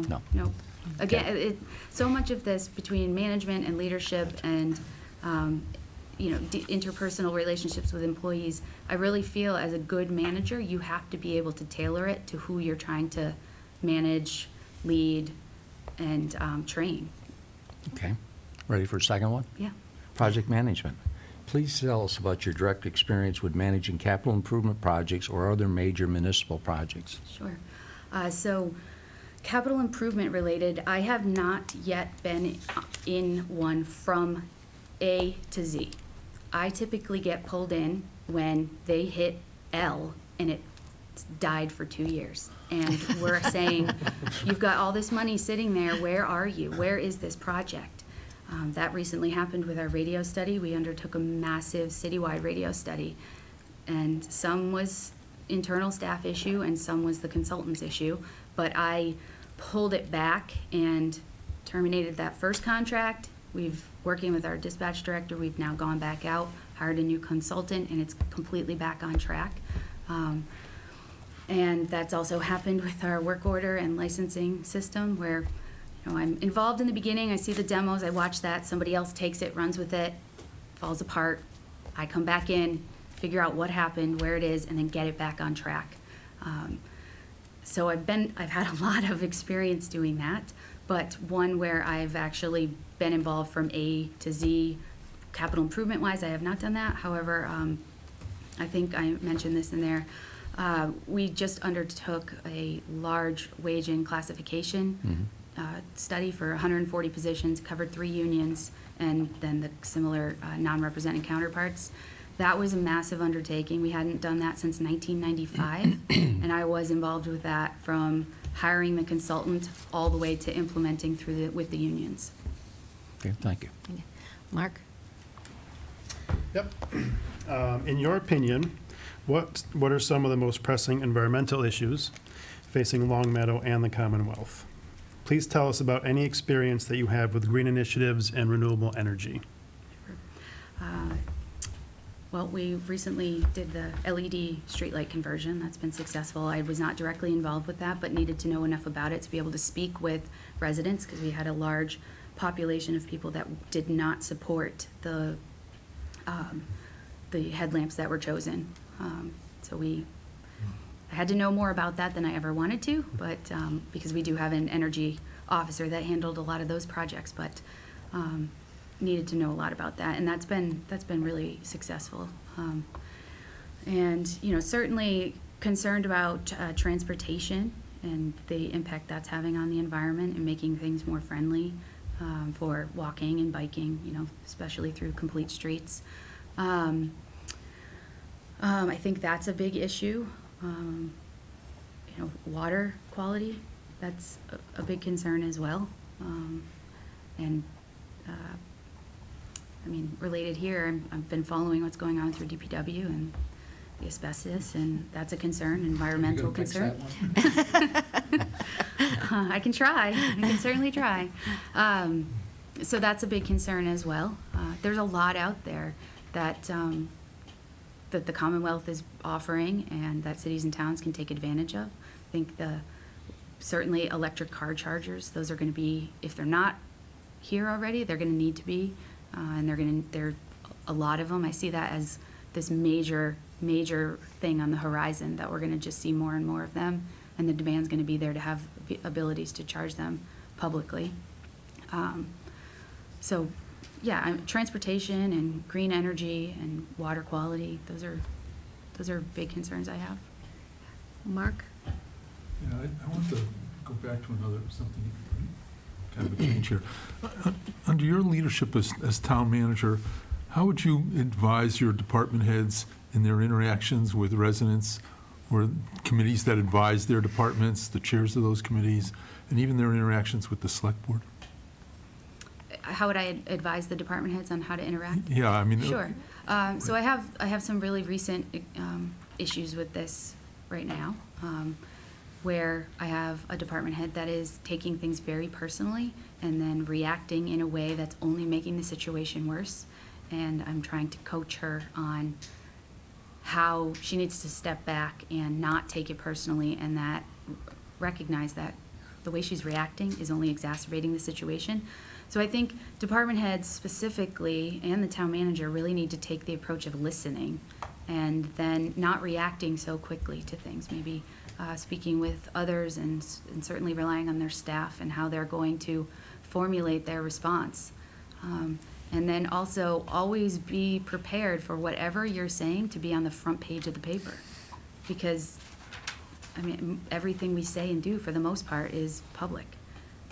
And you might not feel that way when you're typing that email to that resident, but it really doesn't take much for it to go much further than that. So definitely listen and not react very quickly. Please, are you going to do? Yeah, I was just going to ask that. Okay. As a follow-up. You know, how do you do goal setting for yourself and your staff? Could you just describe your approach, and then how do you prioritize amongst multiple objectives? What kind of criteria might you use? So Couple different ways. If it's a large project, knowing I like to start at the end and say, okay, here's where we need to be in May. What do I need to do? How do I plan it out to get there? And then, create a timeline for myself. I'm very organized, and I don't like to wait to the last minute to get things done. I do not like to come unprepared for anything. So I like to, start at the end and say, by May 31st, we have to be here, and then what do I need to do to get us there, leading up to that. And so then also communicating that out to staff to make sure that they're on board with that too, because they have other things they're working on or other priorities they're addressing, and then getting their feedback on how they feel that time frame would look, knowing their schedule. And then goal setting for myself, well, certainly today is one of those goals. Wanted to definitely take this next leap in my career, and a goal was to do that at some point, and even just having this opportunity is getting me to that goal. But professionally, I see certain areas that need improvement, specifically where I am right now, and then figuring out what we could do to get us to fix that. I'm a problem solver, and I like to identify those problems and then figure out how we can fix them. Yeah. Okay, if you see conflicting decisions emerging from the various town committees, how would you work with the committees to bring more cohesion to decisions impacting the town? Well, depending on the issue and depending on the level of conflict, I may look at a joint meeting amongst both bodies to let them all come to one table and talk about it. And then certainly want to hear both sides to what's happening, and then see if amongst themselves they can make some compromise. I think that's when we see the best of municipal government, is when all of those bodies can compromise on something. Even, statewide and national is when there's a compromise, which doesn't happen very often. But I do think that bringing them all together, because I feel like a lot of conflict ends up because of lack of communication, or being able to see the other person's side of why they feel a certain way. Tom? Okay. Please tell us how you would work to resolve conflicts and disputes. Please include an example of a time when you had a polarizing issue. How did you address the issue, and were you ultimately able to get anything accomplished? Polarizing issue. Well, I feel like we have a lot of those in the public sphere, where a decision is made and it's not what that individual wanted. Oh, here's a recent example. We had we have an active senior center, and they have a bridge group, and there were some issues happening in the bridge club, and it was spilling out of bridge club into the staff area, and staff got involved, and it didn't go well, and it just exacerbated the issue. And so I stepped in, not physically, but verbally, and had some conversations to best figure out how to fix this. Not only to fix the communication, but also how do we move forward, because the relationship is failing, and we need to now build on that relationship. And that was a major communication issue, and we're still working on it, but that was a big one. And then the public ones are a little bit more challenging when a decision's been made and there's a faction of the community that's not happy with that decision. And those are tricky, and I think those really depend on what the decision is, how permanent it is, and how the response was made to explain why the decision was made. And then unfortunately, sometimes the decision that's made isn't what they want, but it is the best decision for the town or, the other person involved. And you do have to be able to explain that in a way, and then say, I understand this isn't the resolution you were seeking, but it is the decision. And then you have to move on. So it depends on what the conflict is and what the decision is. Thank you. I hope that answered that. I think you did. And I know that was a very brave move. Bridge clubs are very tough. Yes. Oh, yes. I would hesitate to move I don't against the think bridge there's club. any municipality that hasn't had a bridge club issue. Oh, that's right. So citizens relation and other relationships. Please tell us how you would strive to develop relationships with Longmeadow citizens. As a Longmeadow town manager, you would also have relationships with many individuals and groups, including employees, local and state officials, as well as colleagues throughout the region. Please tell us how you build and maintain professional relationships, including specific examples of how you've done this in your current and past roles. You have loaded questions. There's like so many layers. So let's see. Well, being part of a lot of the statewide groups, that helps. I find I also gain a lot when I go to those meetings. You know, MMA, the annual meeting, I always find really insightful. Kind of, you know, recharges you a little bit in a way.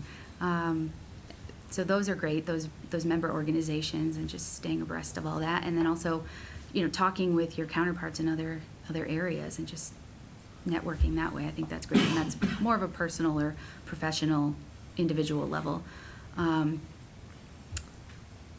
you read me part of that again? Citizens relationships. sure. Strive to develop relationships with the Longmeadow citizens Yes, specifically. yes. I really think, you know, making yourself available and talking to people, and if someone comes in with a question or an issue, like actually talking to them when they take the time out to come in, unless your schedule doesn't permit it or something. But I do feel like, you know, answering the phone, returning phone calls, that goes so far to build that trust and build a relationship where they know that if they're coming to you with something, that they're going to get an answer, or at least just some time to be listened to. That's been one of the things that I've always held on to throughout all of my positions, is that you always return the call, no matter what. And if you say you're going to call them by the end of the week, you call them by the end of the week, even if you don't have any resolution at that point yet. You just say, I'm still working on it. I didn't forget about you. I find that goes a long way. I would want to, you know, be out there so that people knew who I was, and also feel that they could come to me and talk to me about an issue, or I could point them in the right direction, or, you know, let me know of something they're seeing that's not maybe going right, or something that is going right, hopefully, and they want to compliment. Okay, thank you. Mark? Can you describe the relationship you would envision with the select board here, particularly in the areas of roles and responsibilities, and what the role of the town manager is, and what the role of the select board is, and also in terms of communications? So I know this is a challenging area for every town manager, town administrator, and select board. Although it's not the same, certainly not the same level, but when I was the clerk to the city council, it was slightly similar in that I had 9 people that I reported to. And if I didn't do what I needed to do, it didn't work for them. It didn't help them. They weren't able to be successful in their responsibilities. So over time, I was able to figure out what it was that each individual person needed, and certain types of communication that each individual needed. Some of them wanted something electronically, others needed a daily phone call, but that was up to me to figure out how I could be successful in my position based on what each individual needed. I do know you have a strong town manager, so I would imagine that can probably create some friction along the way. But I would hope that there would be a mutual understanding and respect and trust that would develop from a relationship, that we would all have each other's best interests in mind and be able to work together. And again, back to communication, I really feel like that is the crux of it. Things fall apart when there's not communication. And depending on the level of communication that's needed, then that can be what prevents that from happening. Can I just ask Oh, a sure. follow-up question to that, Lynn? And how would you extend that to dealing with citizens and citizen advocates, or special interest groups? and how that relationship may evolve. Meaning the town manager meeting with them and then relaying it to the select board, or? Or making sure that everybody in this town gets every single thing they always wanted and not one bit less. Right, right, yes.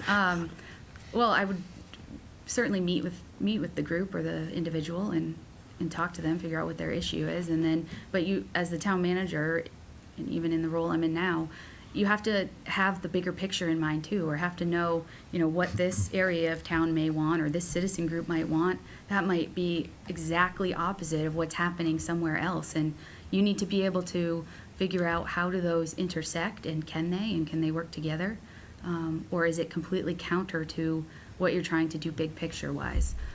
So I feel like that's really critical to this position, and it's similar to what I'm doing now, is you have to always have the bigger picture of what you're doing, the entire town in mind when you're hearing about those specific special interest items. Thank you. Mark? When you think of your career to date, what's been your biggest mistake? How did you work to correct it, and what did you learn from it? So not specific career related, but just an error that was made in the office about removing, and it wasn't directly my decision, but I feel like I failed in being able to examine what possibly would be the outcome of this decision and provide advice on it. So we made a decision, this was going back probably 6 years now, 7 years, to remove some benches down on Main Street. And the firestorm that erupted after that, I actually wrote a paper for one of my graduate classes on this, because just never thought that it would turn into this major issue. And it just publicly unfolded, and we couldn't reel it back in fast enough. So I think that was one major, I feel like, failure or error on my part, to not have been able to forecast better the community response to doing something like that, and what the negative outcome could have been with that decision that was made, which we quickly reversed. So how did you address that? I mean, how did you reel it back in or overcome it? We were analyzing it. We at the time it was just a trial, and we said that, but it didn't. The public outcry was so much that it didn't necessarily matter at that point what we were saying, and the benches went back in place. So basically, we were rash and we've reversed our Yep. decision. Okay. Yep, and I think it's important to be able to admit that too, to be able to say, we're not perfect and we made a mistake and we're fixing it right now. I recognize that you can't do that with everything, but in this case, it was a physical item, and we easily did that.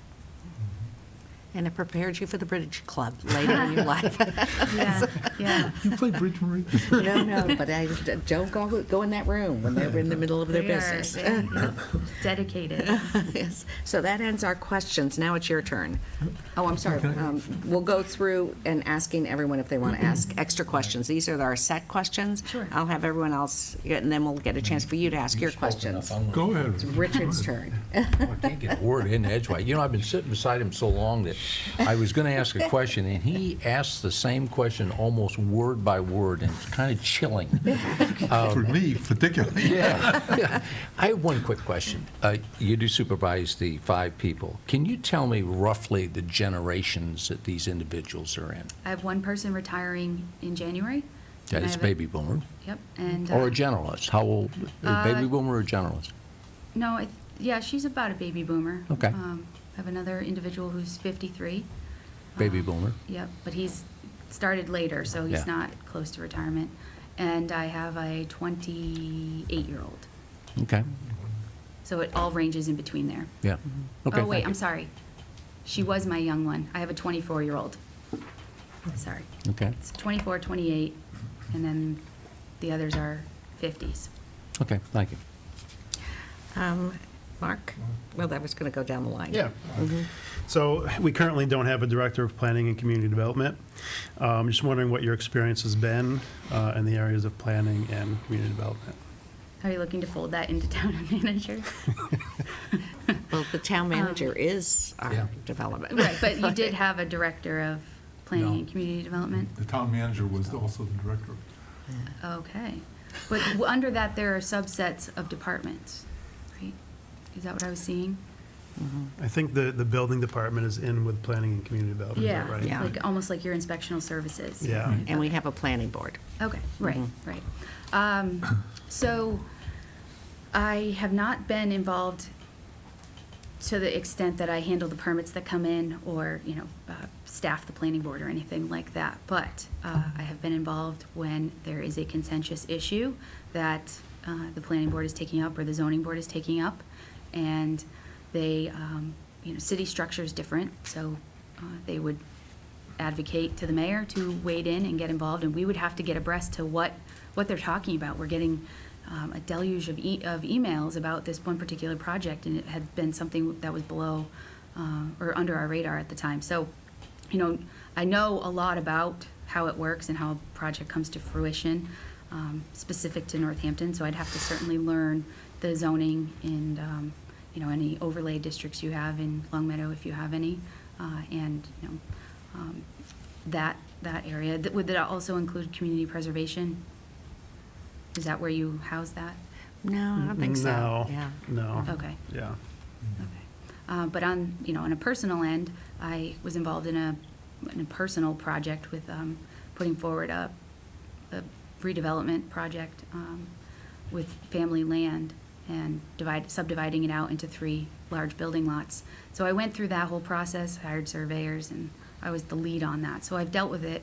I feel like that helps round out when people come in and talk about something, like I've been in their shoes. So I feel like that helps me with a better understanding of why they might be needing assistance. Thank you. Tom? Yeah, just 2 quick ones. The second one may not be so quick, but the first one is, you mentioned transportation earlier in the interview, and when you think about transportation issues in the town of Longmeadow, what were you referring to at the time? Well, just that more and more people are looking for alternate modes of transportation. And I'm sure, I don't know if it's an issue, but I can imagine it probably is, because it was certainly when I was commuting here every single day. The Forest Park, that traffic area, it's backed up now, and I'm sure it has to do partly with the Big E. But just how certain transportation changes may be needed or could help alleviate certain things. I don't know if you get complaints about speeding, but that's something we get a ton of complaints about. And, how one change you make on one street to alleviate something has all sorts of consequences for the next street over or the, intersection down the street. So I think in transportation as a whole, but in that, I think in the answering that question was more about sustainability and green ideas. And I think it was about environmental concerns, right? Right, yeah. Yeah. And the, So, there's a huge push in Northampton for making everything walk, bike friendly. yeah, I don't know if that's quite a huge concern here. that should be. Yeah. So, but- all right. The second question is, we asked you a question earlier about financial constraints, and one of the things is there's a 2.5 levy limit that our town is getting close to. And I wonder if you could speak to a little bit about how you'd address that kind of issue. Yeah, that's a challenge. Yeah. I would certainly try to come up to speed on where you are with it. You have that task force working on it, so I'd want to take an active role in figuring out where they are with that. It did look like your property values maybe went up your last time, and you were able to lower your tax rate a slight bit, so that certainly helps. Yeah, unfortunately, I don't think there's one easy solution to it, because otherwise you probably would have already done it. But it is a concern. Okay, well, thank you. Glad you're aware of those committees, that we do have a task force on that. Mark? We talked a little bit this afternoon about managing up relationships with the select board and even managing down relationship with subordinates, but I want to talk a little bit about managing sideways, which is the town manager's got to do everything, which is kind of the relationships with the public. the face of Long Meadow to most of our residents is the DPW, the Parks and Rec Department, the Building Department, and so I guess my question to you is, do you have any experiences in overseeing the operations or the interactions of any of those groups with the public? And if you could give any specific examples of things that you might, be able to carry over from what you do now to the town of Long Meadow? Sure. I have a tremendous amount of experience with our Department of Public Works. I was involved when we did a major reorganizational study several years ago, and we're still wading through that, but we had leadership change. I was on that committee that hired the new director, and now I work with her pretty much every single day about issues, because, those 3 departments that you spoke of, those are the ones that the public interfaces with the most, because they're driving down the road, they're, turning on their tap water, their sewer backs up, their sidewalk, those are what they face every single day. And the same with Parks and Rec, you're enrolling in programming, and that's how they interface. So I deal with our DPW a lot. I deal with our senior services a lot. And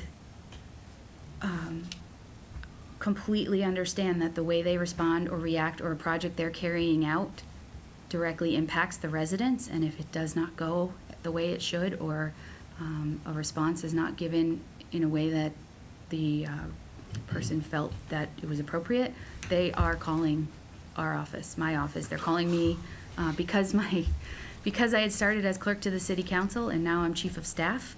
Some of those remaining counselors that I worked with 10 years ago, 11 years ago, they have followed me that whole time. And so when they have a constituent issue, they call me directly. And that, as I'm saying this now, I'm realizing that's because of that relationship I built with them. They know that if they come to me with an issue, I will work with them to get it solved. But I'm very, very aware of department interaction with the public, and what that could mean for responses that I need to be aware of going forward. Thank you. Richard, you had another one? Yeah, real quick one. You have no experience as a town manager. Right. Can you tell me why we should select you? So I have no experience as a town manager. I have experience on so many different levels of municipal government that I feel like I am uniquely suited for this type of role, because I have an understanding of how it all can work together or should work together, and the service that you're delivering, doesn't matter the role you're in, is for the public. And I think that all the experience that I've gained throughout my career in municipal government has suited me for this type of role. Okay, thank you. I have a question. What's your favorite part of your job? The varied tasks, the varied topics of stuff I deal with, bridge club to the pothole or the tree that's falling that they're afraid is going to take out half their roadway, all the way to the radio study, to an office reorganization that we're looking at doing in the coming year. Researching areas that I feel like we should be improving upon, keeping abreast of what's going on in other cities and towns, and what some of the statewide organizations are pushing out or forecasting what's going to be coming down in the next couple of years that we should be trying to prepare for. I love the variedness of the job. I'm never bored. Yeah. Any other questions?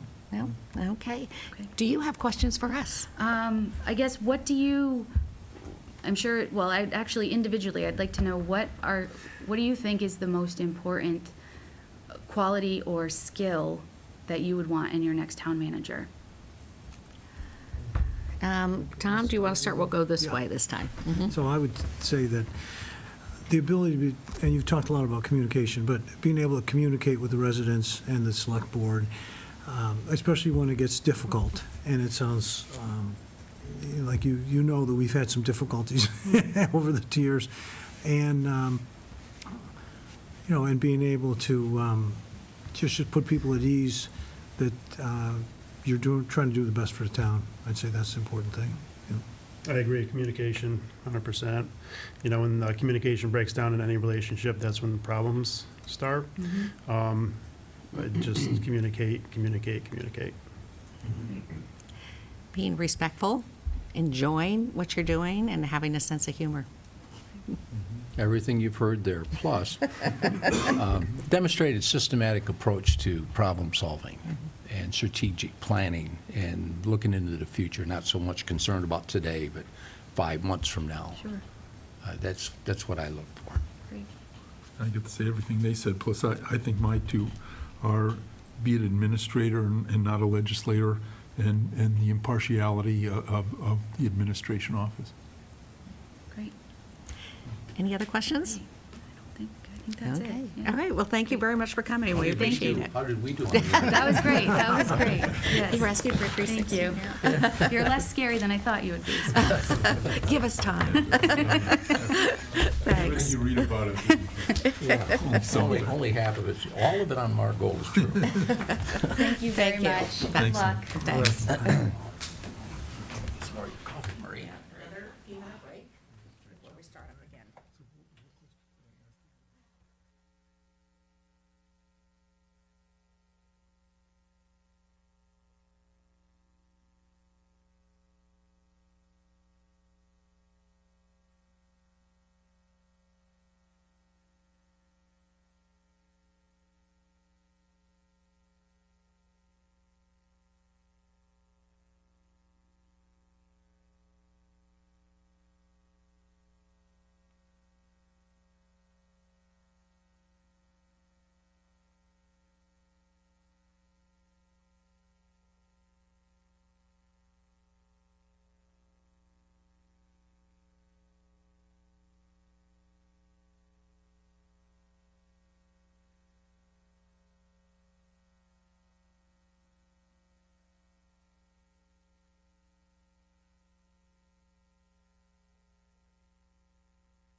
Your recommended next steps? Yeah. Well, that will depend very much on you.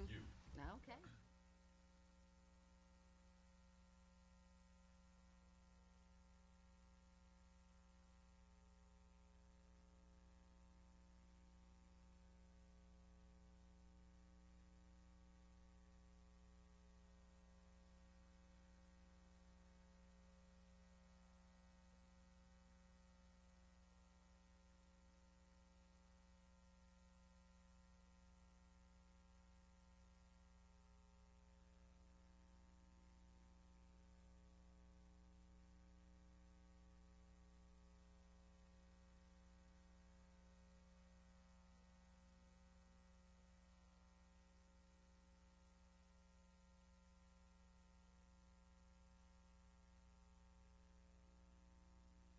Good afternoon, welcome. Thank you for your interest in our community. We'd like you to take a few minutes to tell us why you believe you would be successful here and how you see serving as Long Meadow Town Manager would fit into the course of your career. Please start with stating your name and spell it for Jackie. Sure. My name is Paul Fahey, F as in Frank, A-H-E-Y. I've worked in government for most of my life. Started in local government as an elected official, actually, in my hometown, just outside of Boston. Went to school, studied public administration, political science, both at the undergrad and grad levels. Always thought that I would work in local government, and they always say life is what happens to you when you're making other plans. I ended up taking a detour into state government, which I thoroughly enjoyed. I spent a decade working for the Commonwealth, 5 years in the legislature, 5 years in the executive branch running a small state agency which manages the 911 services for the entire state. So though it was a state agency, did a lot of work with local communities, obviously, since that service is delivered at the local level. Took a little break from government, stayed in a related field, government affairs, for a 911 company that I had done some work with for about a decade, actually, but always thought that I'd love to come back into local government. One of my former bosses, one of the elected officials that I worked for when I was with the state, became the mayor of Methuen a couple of years ago, asked me to come as a consultant and help him do his transition plan, and ultimately he asked me to be his chief of staff and chief operating officer. So that's where I've been for the last 2 years. I've always had an interest in local government, and I think given the experience I've had, that coming to a little bit smaller community would be a good move for me to get into a town manager, town administrator role. I know that my path is not maybe the typical one you see for people coming into a town manager or a town administrator position, because I didn't start working for a town and then work my way up in a traditional way. But I think the skills are extremely transferable. And I think the experience that I've had in the last 2 years, which I'm sure we'll talk a little bit about in the course of the interview, has really helped prepare me to be a town manager or a town administrator of a smaller community. I'm learning, you know, I've spoken to other communities, I'm learning how communities differ, the role, but I see a lot of commonality wherever I would be in local government. So I've known of Long Meadow from when I was involved in 911, both on the public and private sides of that. I spent some time living just south of here in Connecticut for a period of time before I went to college. So I know this area, I've always liked it, and I think it would be a great opportunity. I like what I see about this community so far. Thank you. Please tell us about your leadership style and give examples of your approach to working with the team and leading change in a community or organization. I'm going to speak mostly about the time I've been spending in Methuen and the time at the 911 agency, because I think they're the most relevant examples I can give. In both cases, and I know you hear this a lot, I'm a collaborative leader. I don't believe in leading by dictate or fear or whatever. You know, some people have that style. That's just not me. I don't see how you can come in and lead a community or any organization for that matter without being collaborative with the people who are there. And I always want to learn not only sort of the formal structure and how things are organized on a formal level, but I want to learn the informal aspects. I think particularly working in a community, that's important. There are folks, the select board, other officials who obviously are very important in that. But then there's individuals in the community as well. Maybe they're former elected officials or just people who have been active, come to a lot of meetings, or have been involved in one fashion or another. And so my leadership style is collaborative. I want to get a lot of data, but I also want to get a sense of what people perceive the issue to be, because I often find that there's a little bit of a disconnect there.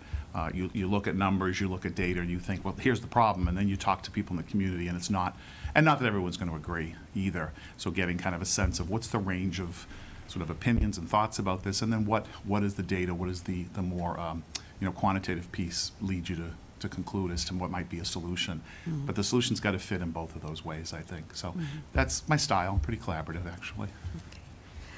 Tom? Yes. In terms of vision, how would you help develop a vision for a community?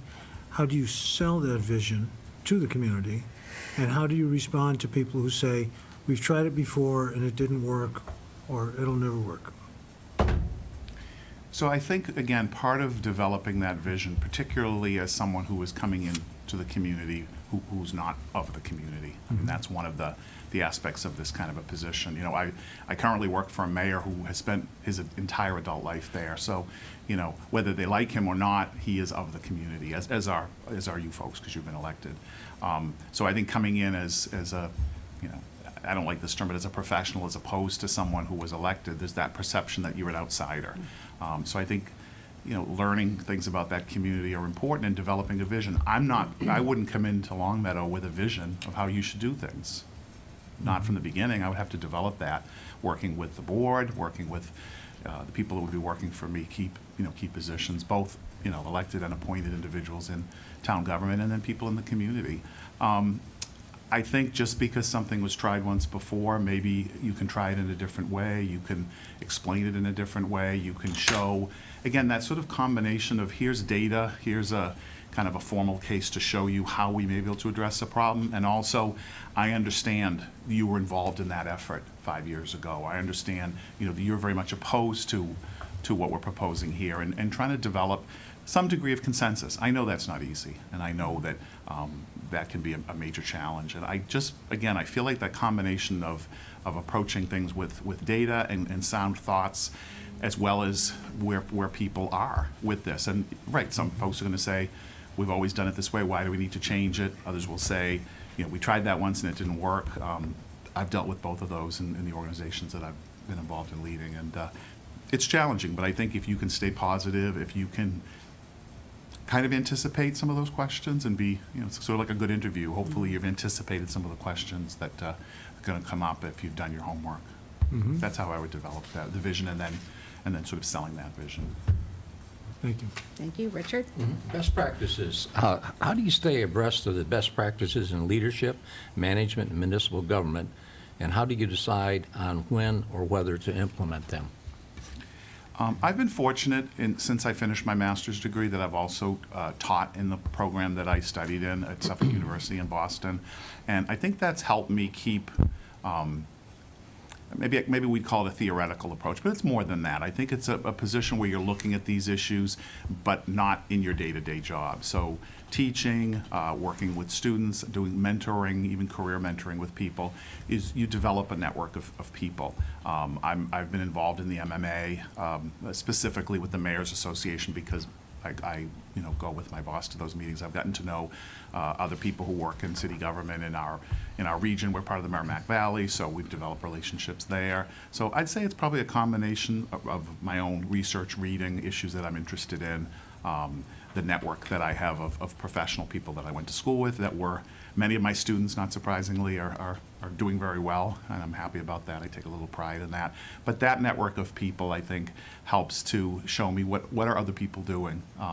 In the jobs I've had to, dig in and do research on particular issues that have come up. When I was at the State 911 agency, it's a technology agency, but we started to shift it more toward how do we support the operations, how do we support the folks that are actually taking the calls. Whereas before it was really just, we want to make sure the systems work properly, and God knows that's very important, but we started some initiatives when I was there that to this day are moving forward, and I actually was involved with the consulting group that came in at the point a few years back that you folks were moving to a regional dispatch, so I'm very familiar with those issues. So on an issue like that, as far as sort of what's the best practice, is learning about the issue, talking to other people who have dealt with it. There's very few issues that someone somewhere hasn't dealt with, and they could be right in the next community, or they could be in another state or another part of the country. So I'm pretty well read. I keep up with these issues because they've just always interested me, both when I worked in government and even when I worked for the private sector.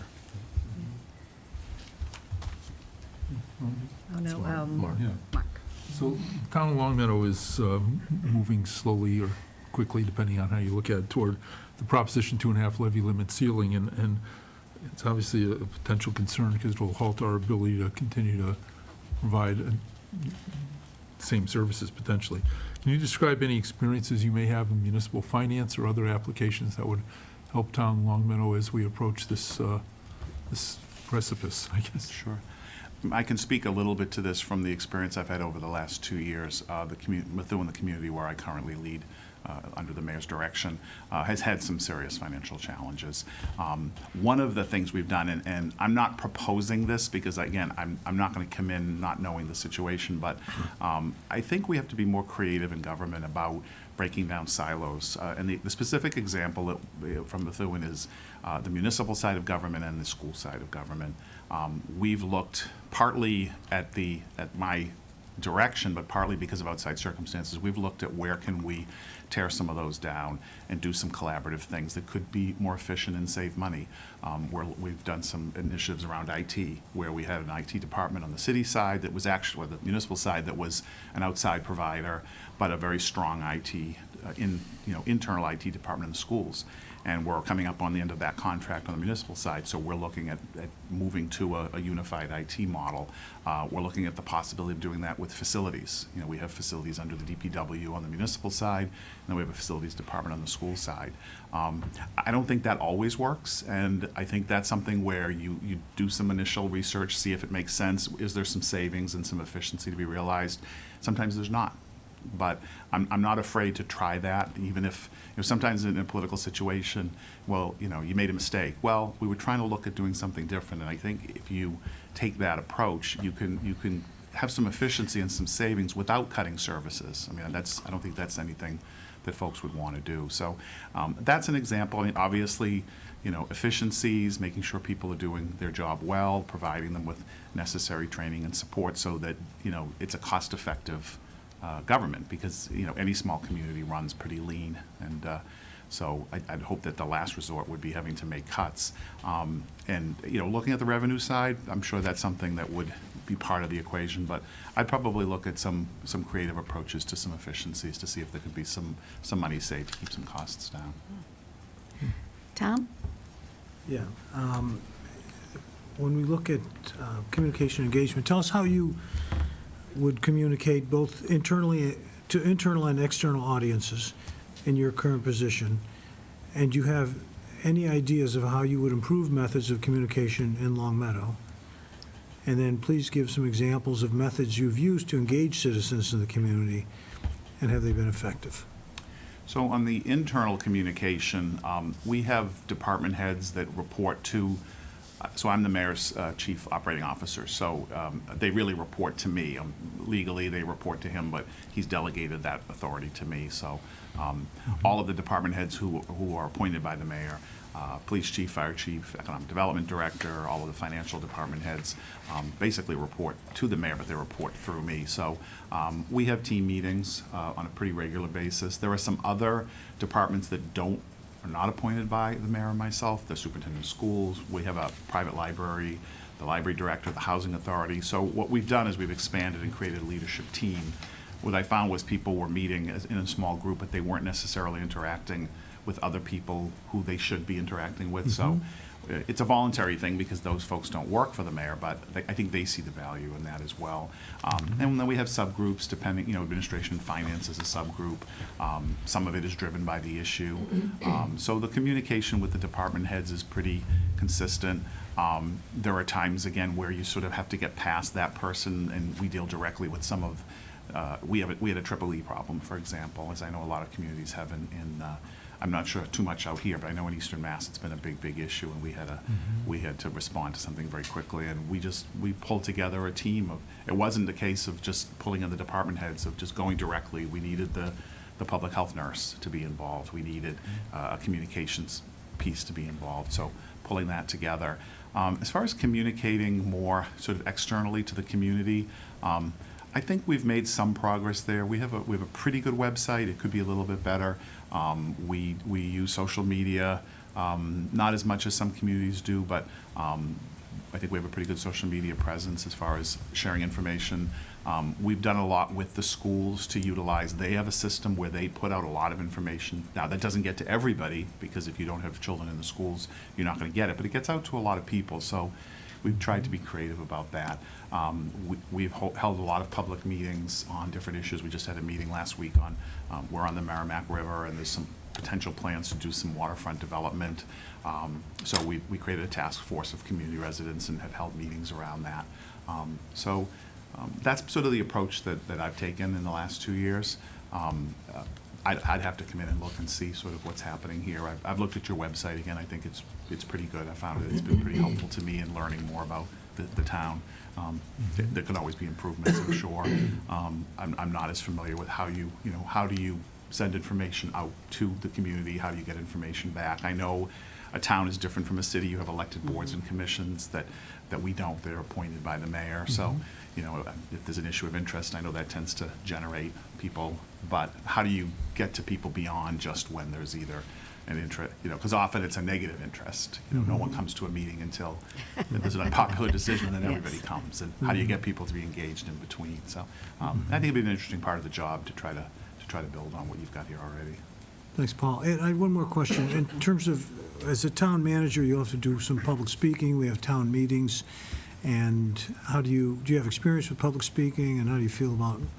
I do. I feel pretty comfortable. I've represented the mayor. So I wear sort of two hats in my current role. I'm the chief operating officer, but I am the mayor's chief of staff, and there are times where I have to sort of represent him at public meetings, particularly with the city council or the school committee.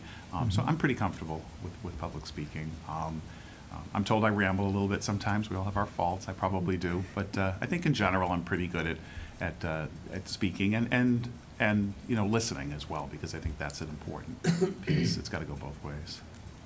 Thank you. Thank you. Richard? Personnel management, please tell us about your approach to motivating and evaluating employees, how you prefer to interact with employees, and how you build organizational morale. So in both of the organizations that I've led in government, the 911 agency and the city where I am currently, both have had sort of weaknesses around the human resources function. The 911 agency fell under the executive office. So there was an HR department, but it was in Boston. We were down in Taunton at the time. So it was, you know, a lot of it were things that I had to do as the executive director on a day-to-day basis. When we came into office in Methuen, there's a part-time HR director who also has other duties. One of the things we decided very quickly was we needed to enhance that function. So a lot of that fell to me that maybe wouldn't have in an organization with a solid, robust HR department. So I mean, I've had a lot of experience with, you know, with civil service, with hiring, with discipline. I've been the hearings officer on a number of actions. I'm the point person when there were union grievances and so forth. So as far as sort of the formal processes, I feel very comfortable with that.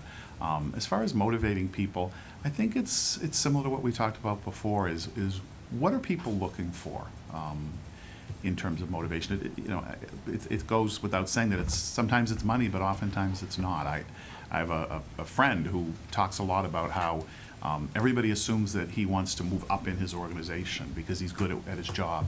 And he keeps saying to people, I like my job, I want to do well, but I don't want to move up. Don't make the assumption that that's what I'm looking for to be satisfied. He actually wants more time off because he wants to have more of a work-life balance. And it's frustrating to him to have people not always hear that. So I think part of it is to understand what does motivate people. And so to motivate people to get them to do better at their job, you know, sometimes it is money or benefits, but oftentimes they may be looking to move up, or they may just be looking for a different kind of a motivation. So I think in this role, that would be something that I'd work closely with the department heads that would be working for me and figuring out, you know, what do they want? What's going to make them happy, and what level of support do they need from me, and what can I give? The next question? Oh, yeah, I had project management, excuse me. Project management, please tell us about your direct experience with managing capital improvement projects and other major municipal projects. So again, in the 911 agency, the major projects that I managed, one was that we installed a new 911 system. This was actually a generation ago. They've done it since then, but at the time it was really the beginning of wireless 911. Folks might remember, if you were on the highway, there would be a sign that Star SP. That was how people accessed through the state police. And then obviously we all started to get cell phones. And I came in just at the time that program was being implemented. So that was really a kind of a hardware software project that went on over multiple years. At the time it was done by Verizon, and we had a lot of challenges with that. We had a tragedy where there was a system failure, and unfortunately somebody died because they didn't get a response in time. It brought a lot of attention and a lot of focus on this project. So you know, my team and I worked very hard to make sure that was successful, and ultimately it was. In Methuen, we don't have any. I know you have two major projects right now with the community center and the DPW yard. We also immediately faced a need to do something with our DPW yard. Unfortunately, it's been, and as you know, it's been a very, very slow process. So we're doing just some improvements there at this point. So in my current role, there's a lot of small projects. A lot of them are done by our Economic Community Development Department. So they don't fall under me directly, but ultimately I'm responsible for making sure that things are being done on time. And a lot of them are being done with state agencies, in conjunction with state agencies, a lot of the transportation projects and road work and so forth. So I'm involved with that, but not as directly as I think I would be in a smaller community, because that's the difference. Is the city I work in now is over 3 times larger than Long Meadow. So there's people who I'm supervising, but as far as that direct experience, and frankly, that's one of the things that appeals to me about coming to a smaller community, is to be more hands-on on things like that. Mark? In your opinion, what are some of the most pressing environmental issues facing both Long Meadow and the Commonwealth? I think sustainability is very, very important. We, as I believe Long Meadow is as well, where I am currently is a green community. We've started to do some very concrete, practical things around that. I think the change in what's happening with recycling, I don't know how it's affected Long Meadow specifically. I know it's been a major impact where I am and in other communities where so much has come out of the stream because it's dirty and it's no longer able to be recycled. I didn't know that when I started this job, and over the last 2 years I've had to learn a lot about it because it's become a big issue in our community. Water quality, I think, is very, very important. Again, I can't speak to the specifics too much about Long Meadow. I've looked into it a little bit, but again, I think those are issues that transcend where you are in Massachusetts. There's a lot of major issues around that we're going to have to address. Mark? Yeah, just one side question here, Marie. Under your leadership as town manager, how would you advise department heads in their interactions with residents, advisory committees, maybe the chairs of those advisory committees, or even their interactions with the select board? Is that something you encourage or not? I think it's important to, first of all, to know when it is and isn't appropriate. I had a situation just this week where an employee came to me with thoughts, and really it was kind of inappropriate to bring them to me.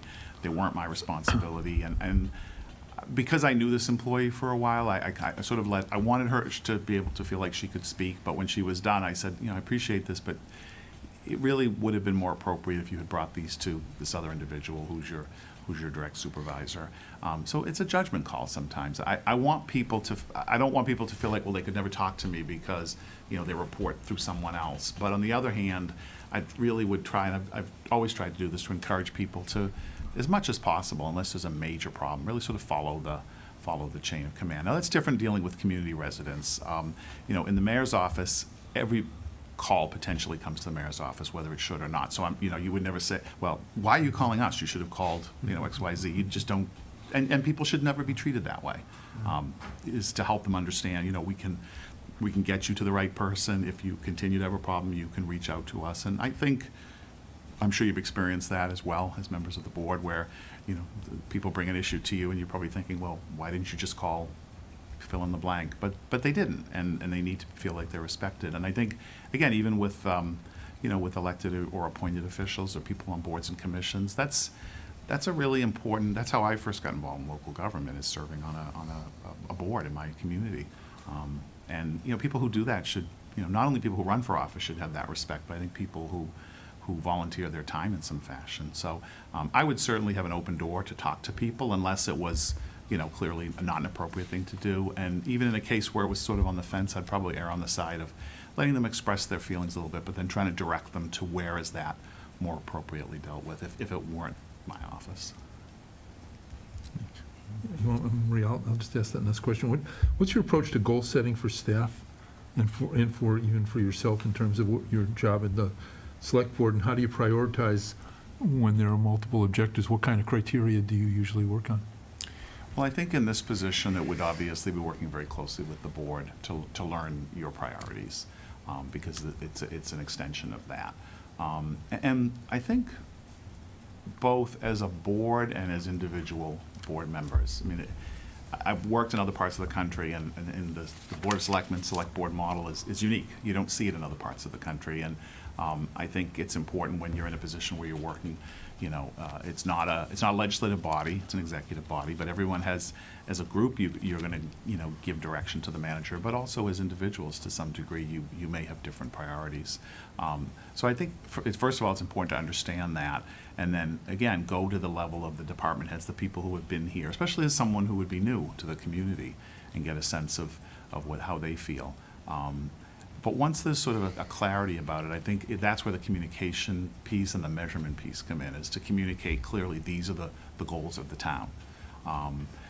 And they shift. I guess that's the other thing. When my boss came into office, he had some goals, and then we had a couple of major occurrences that happened that we didn't expect, and you have to shift them. And you try to get back to them. Sometimes you don't, and that's unfortunate. Some of the things that, the mayor I work for has only served a 1-2-year term, and he's going to retire, and he hasn't been able to do nearly as much as he would have liked. But, the waterfront issue I mentioned, for example, he came into office wanting to do that.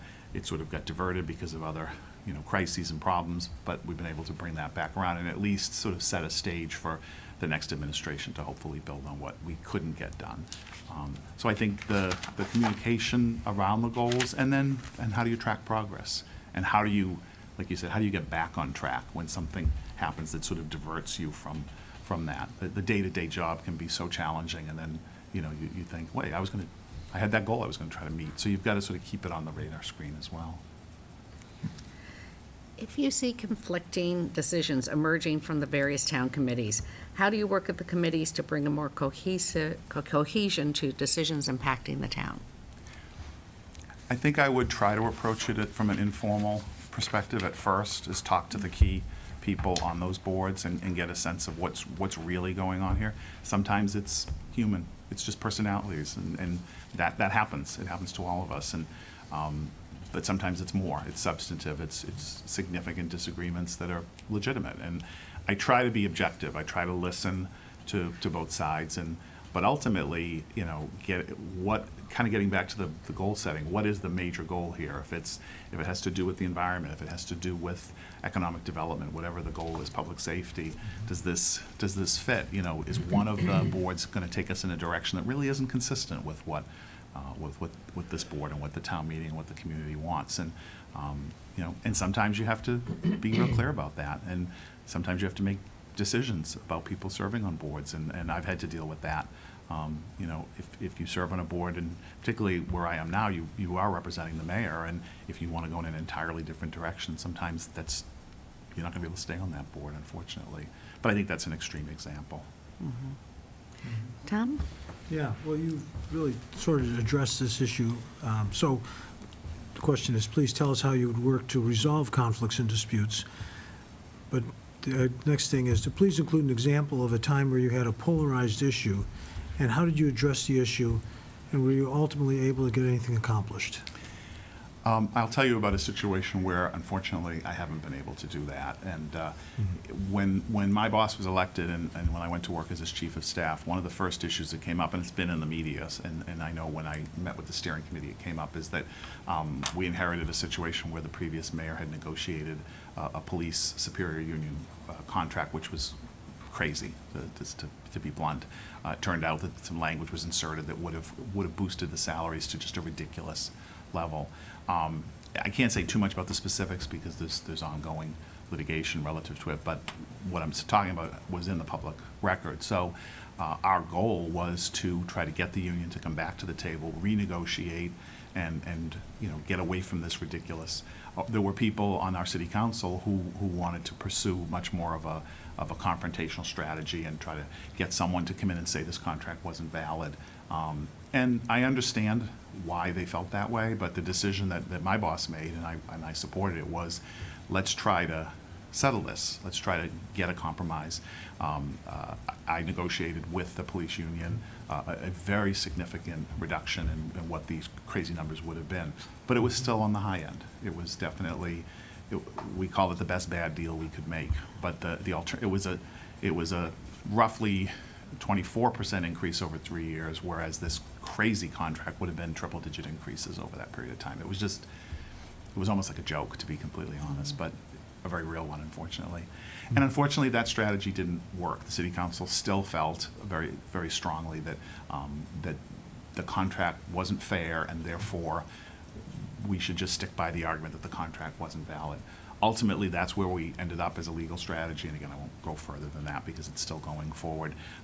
But it was a major issue. It derailed a lot of the things that we wanted to do in the community, and this is a good example of where no one expected this to come up, and suddenly it did, and it took us in a very different direction. I think a success where we had a confrontational issue was that, and again, this was, sort of you buy the house and you open this door and you, oh my God, I didn't know this was here. The previous administration on the school side had been overspending, and that the information was not being shared with the new mayor, with my boss. And when it came to light, we had to go to the state and seek assistance. It was very contentious. It was not the kind of political thing you want to deal with as an elected official.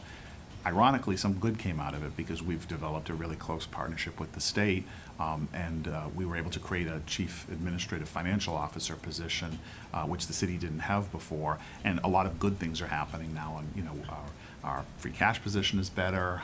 We're putting in policies and procedures. We're doing some of these consolidations between the school and the municipal side that weren't done before. So those were two situations that really, there was a lot of conflict, there was a lot of anger in the community, and frankly, there still is around this police issue because it hasn't been resolved yet.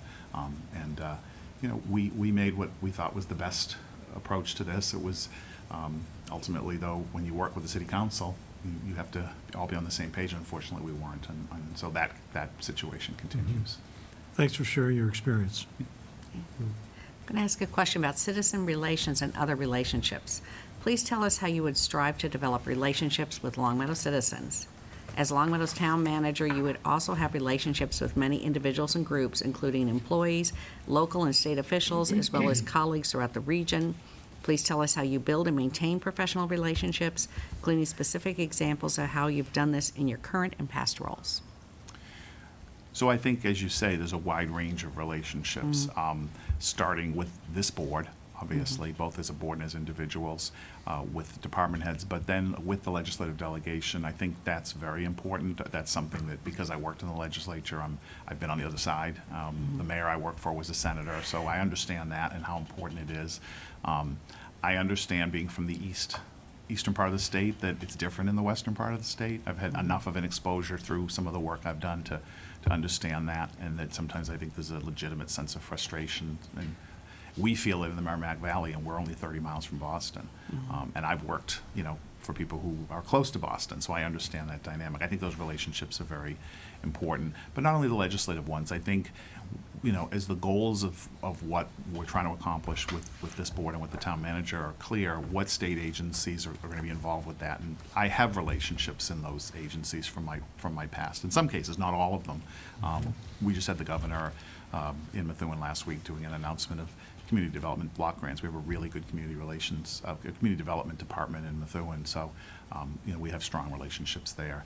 I think in the community, again, is the formal and the informal. Is I can get a list of these are the major organizations in Longmeadow, but who's really involved, and what are the issues, what are they concerned about?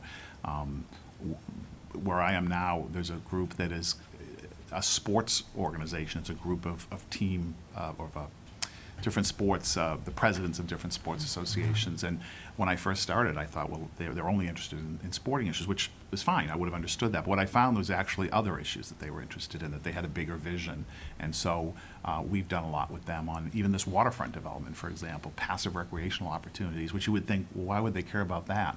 They'd be interested in fields, and which they are, but they were also interested in other things. So again, I think coming in and having kind of an open mind to learning what the organizations are that are involved, what are their interests, and to be completely honest, sometimes people are coming from a point of being very negative, and I think you have to try to engage them. But sometimes some of these groups they're not happy with the the direction that this board and that the town manager are taking, and so you have to manage those relationships. But I think in most cases, you can find some common ground and work on some things together, and it makes it more likely that the town's going to be successful at doing things.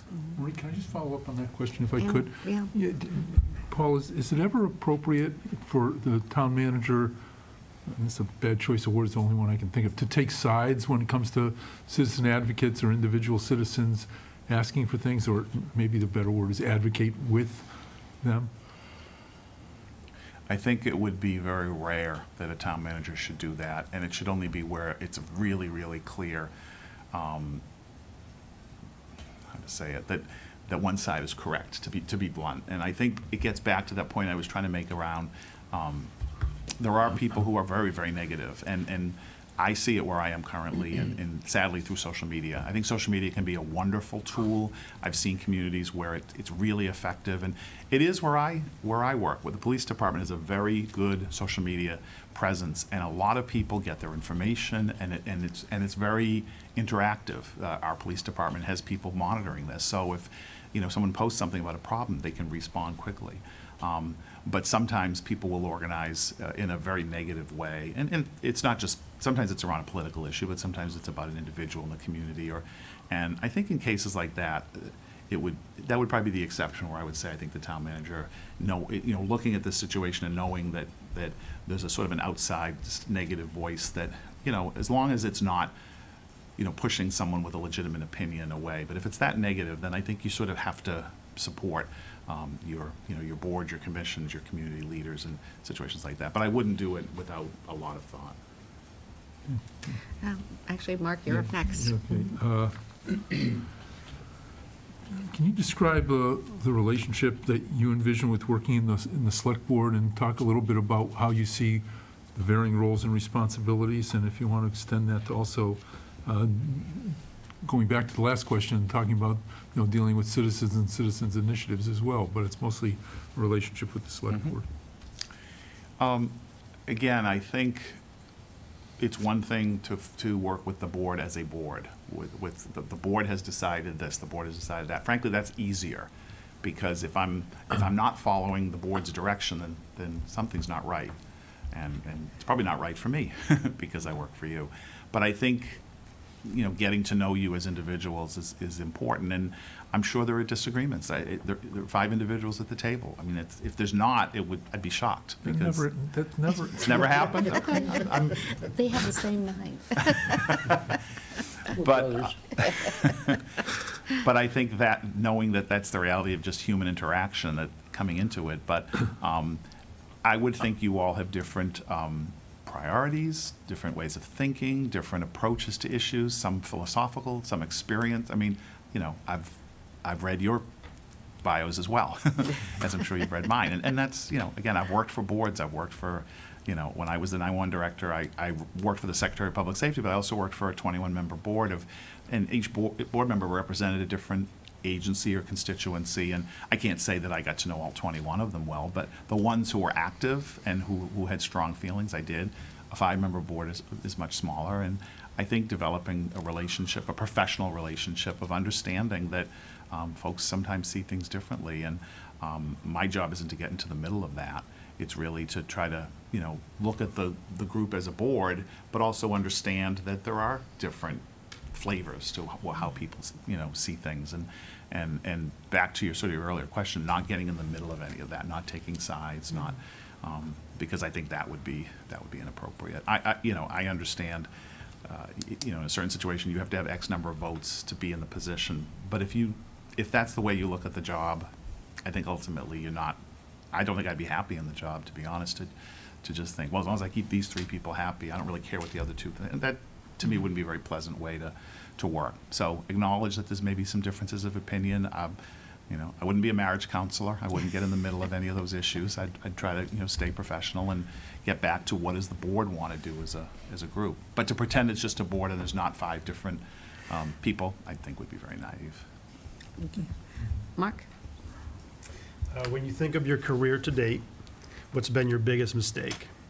And how do you work to correct it? How did you work to correct it? And what did you learn from it? Wow. I don't think I would necessarily say this was my biggest mistake, but as I said at the beginning, I really always did have a strong interest in local government. And what I envisioned is that I would do my master's, and I had pretty much had a plan to go to work in local government as a budget analyst, or, you know, I sort of had an interest in more on the financial side at that point. I went to work in state government because one of my professors who I really liked got elected to office, and I was getting ready to graduate, and you know, got a little nervous because I didn't have a job, and she offered me a job. And I don't regret it, but there are times where I think that wasn't really what I thought I was going to do. If I had maybe waited and gone, maybe I would have come into local government in a different way. So it's a regret. Again, I learned so much through that time that I spent in state government. I wouldn't really trade it, but at the same time, it wasn't really what I planned to do.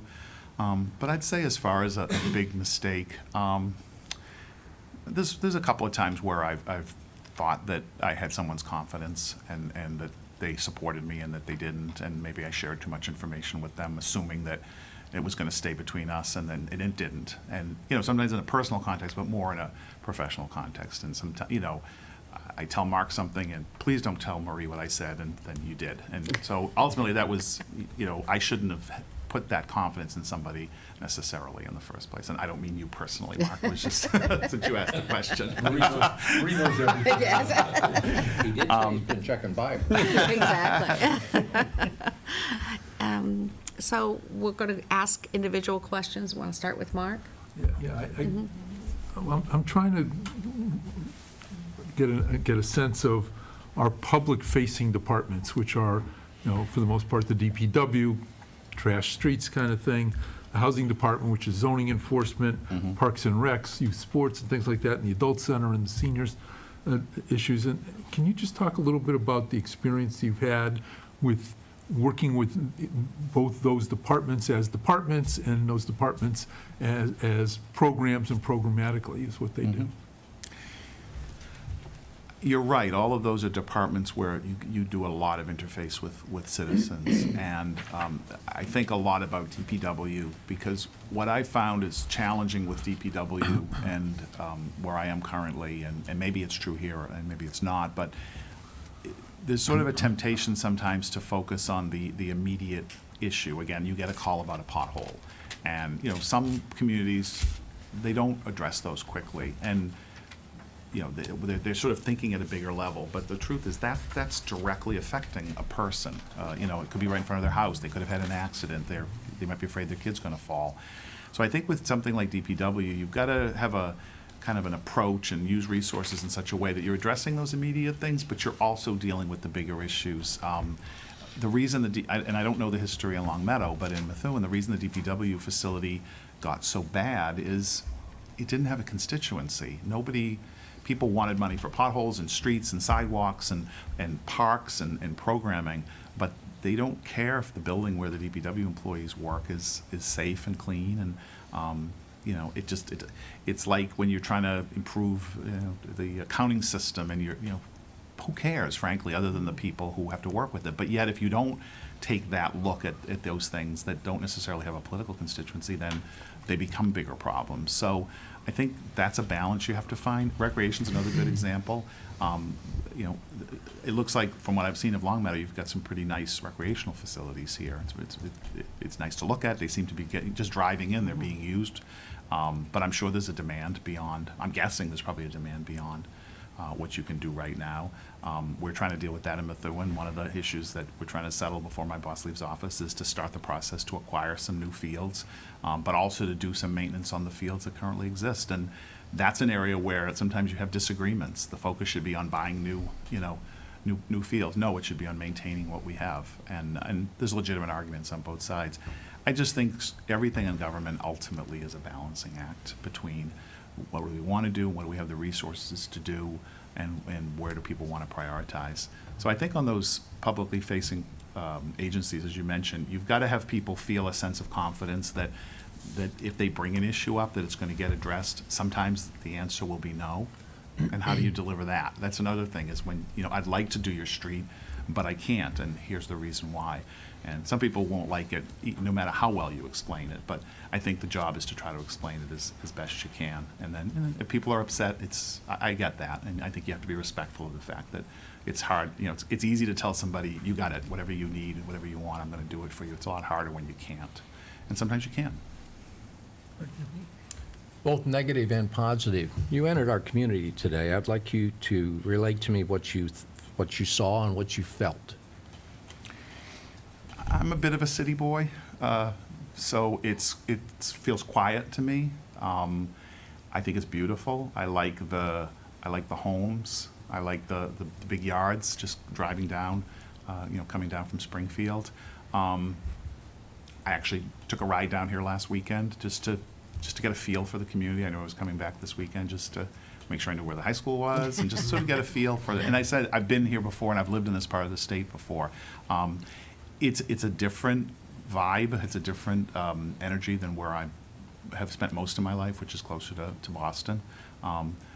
But as I get older, I like that too. There's a livability to it that I like. It's a little quieter than what I'm used to, but I don't mean that in a bad way. I mean it's nice.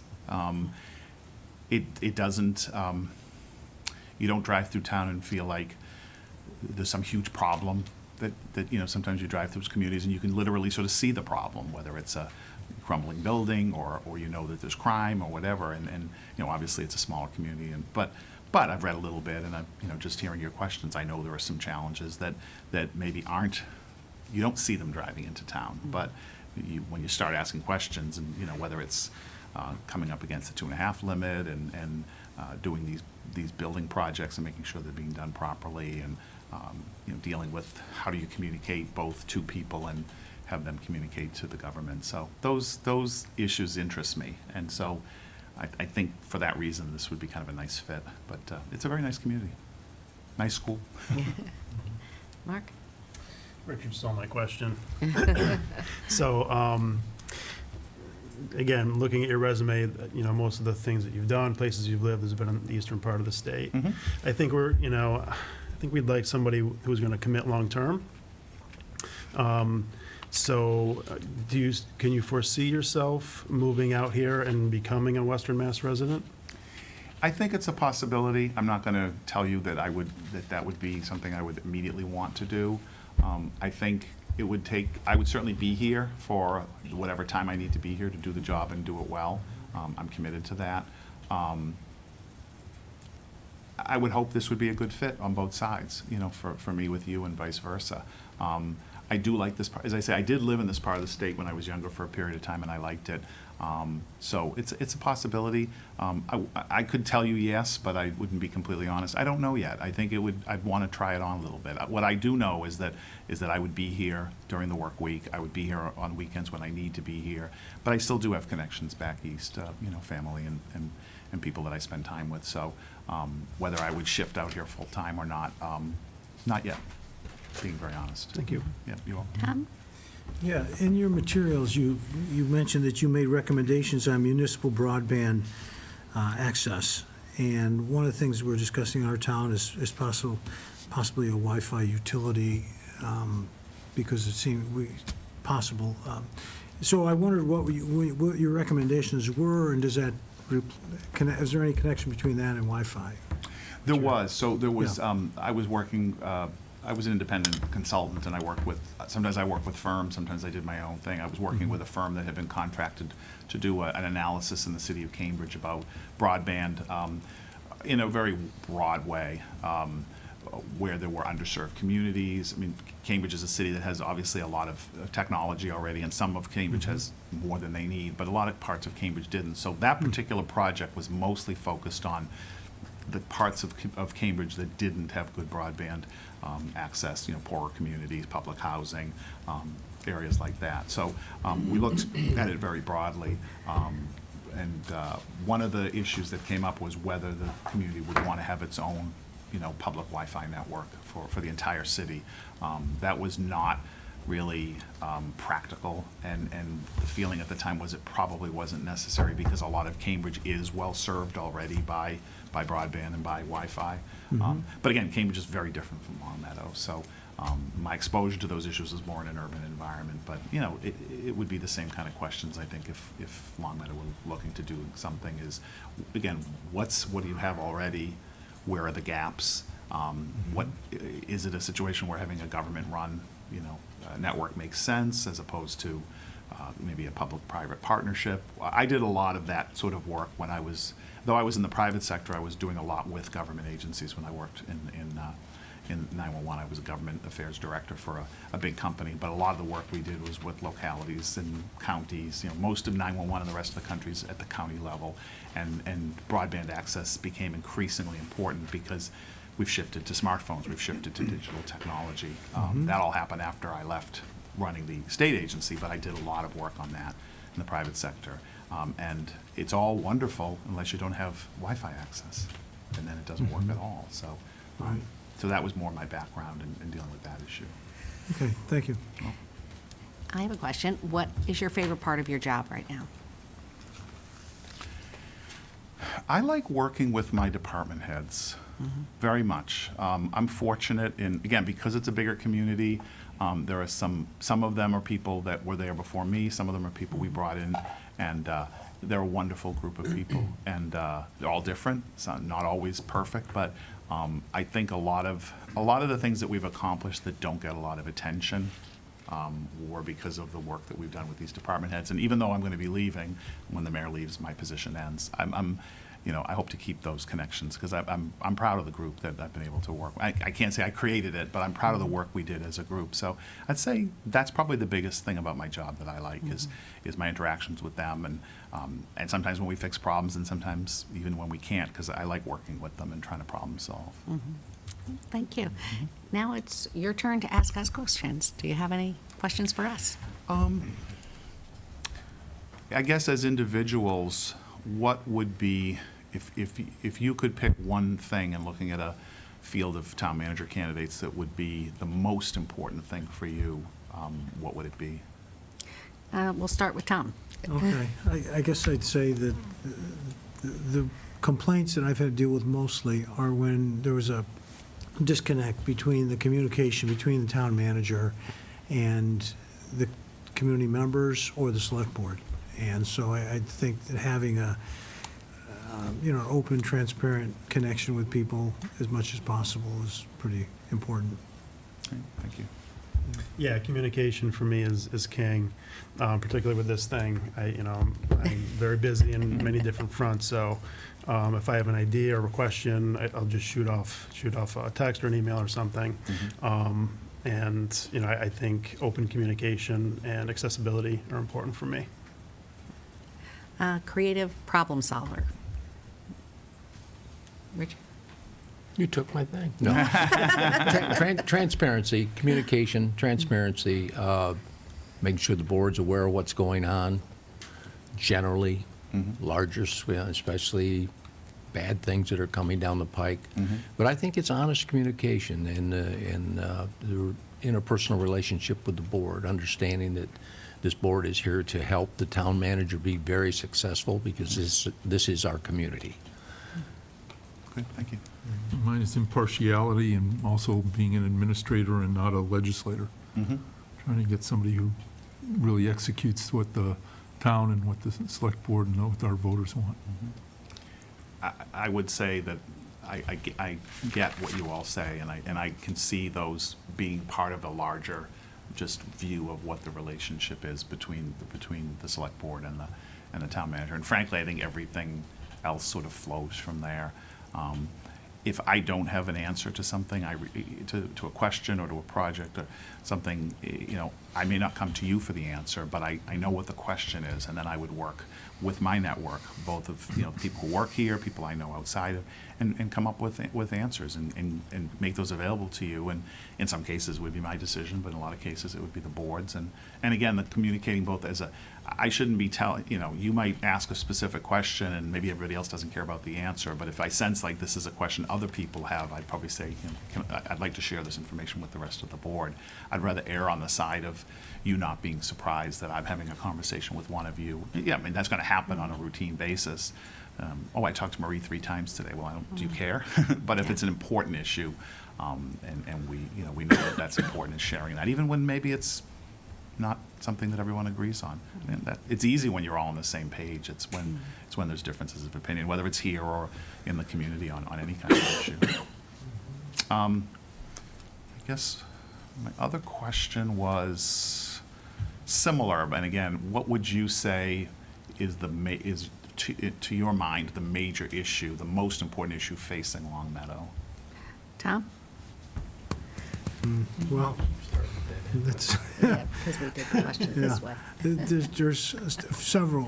To narrow it down to one, I'd say right now the primary issue seems to be this expansion of, they want to put a pipeline through town and put a metering station, and that seems to be getting a lot of attention, and residents are very concerned about it, and we're kind of stuck between what residents want and what the federal government wants the public utilities to do. Sure.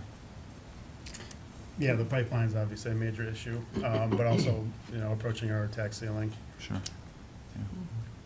Our tax ceiling and our 2 building projects. Tax ceiling. Yeah, I'm going to agree with Marie, tax ceiling and the building projects. Yeah, the pipeline issue is a very, very, I don't know the specifics about Longmeadow, but I've dealt with it in other communities. And I dealt with this idea more on the telecommunications side of where, people don't always understand what level of government does what. And we know that at the local level, so many of the services that affect people on a direct daily basis happen, whether it's the DPW or recreation or whatever.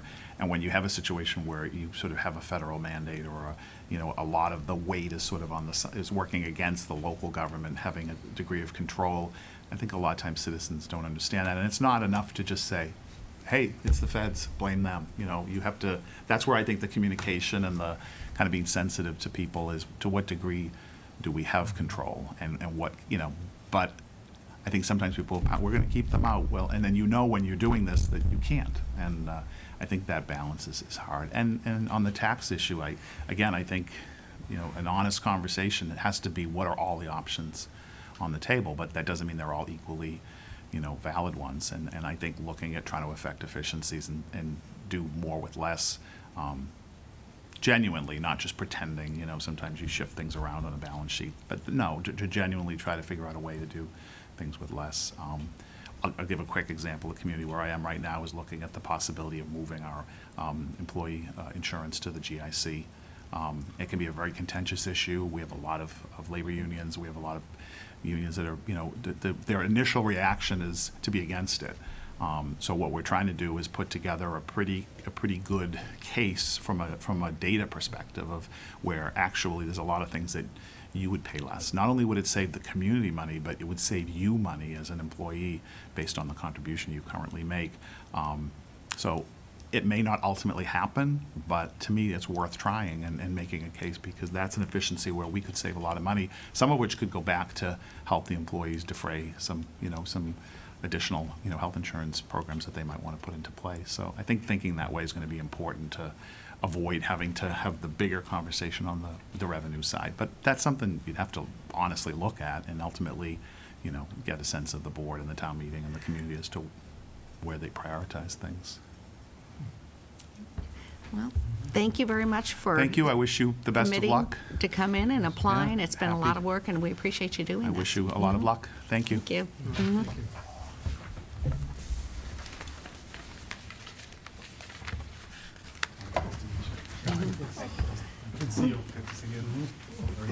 Nice meeting you. Thank you.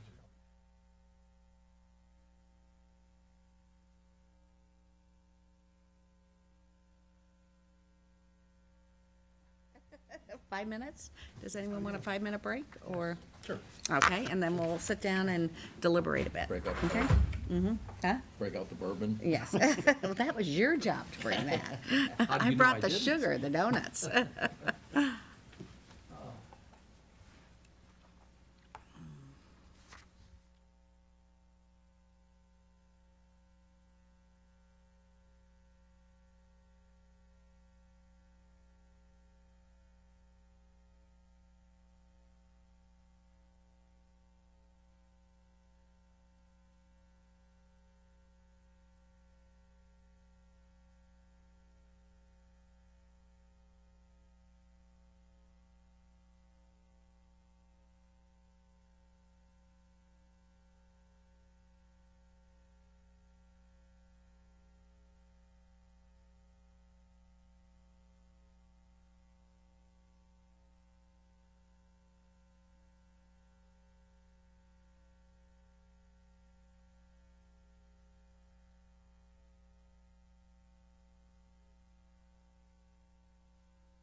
I want to hear everybody else, what they say, so I can cheat and use Oh, theirs. so you want to be last? Yeah. Yeah, okay. So I can just use theirs.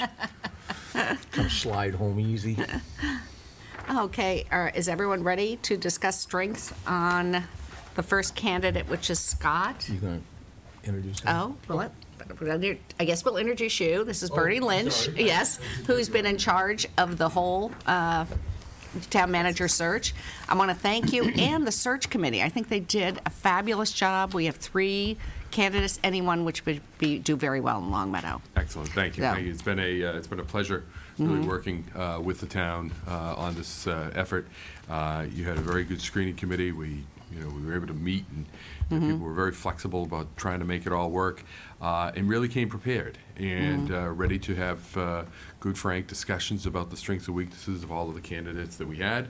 And as you can see, they narrowed it down to these 3 candidates who, I missed like the first 5 minutes, I think, of your first candidate, but I thought that they all presented themselves well in terms of their municipal knowledge and experience, and now it's just, do they have the level that you're looking for, and do they have the temperament and fit that you're looking for for this position? So I'm happy to take any questions and sort of help you throughout.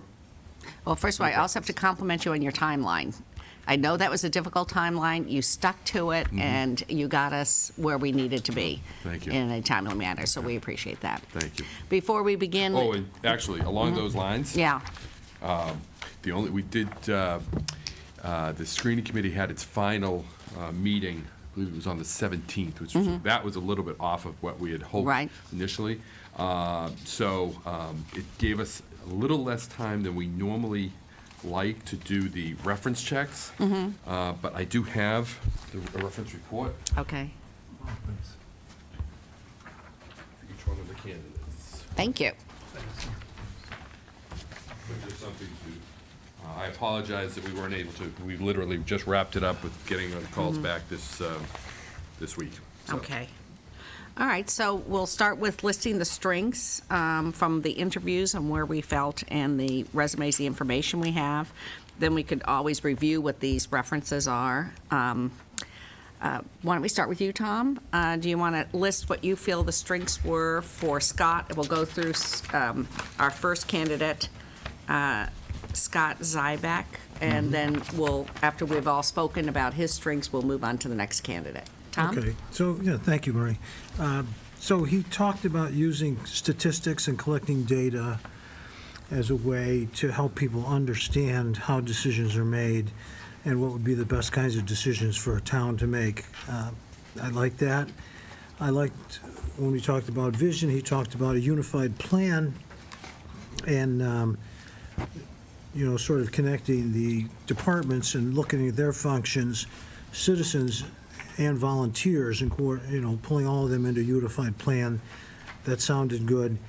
He seemed to take his time in understanding things. Like he wasn't impulsive. He seemed slow to, like he would process information and move in a way that I kind of like that a little bit. And he talked about, in regards to 2.5, he talked about, having more efficient services and using metrics and performance data in terms of figuring out what would be the most efficient ways of doing that. And his example of, developing a revenue stream through the golf course in Chicopee was also, sort of thinking out of the box in terms of how to increase the revenues for a town, and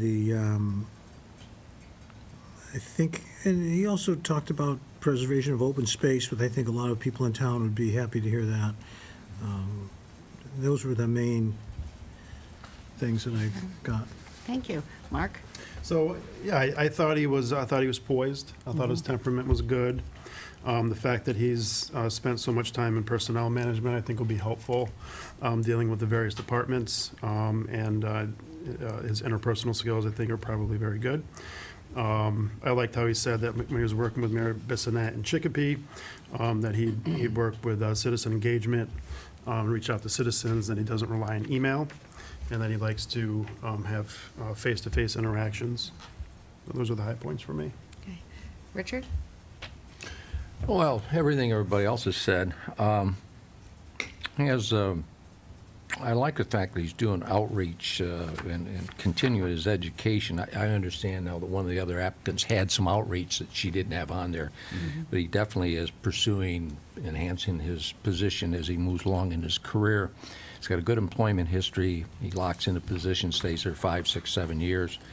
Tom was mentioned he paused on his questions, and I had a little different feeling on that because there's a given amount of time I would like to see when somebody responds to something, and there was an awkward moment of silence there, which I was a little puzzled by because it were fairly straightforward stuff, but it may come from the fact that, you know, as I said, he is not a town manager.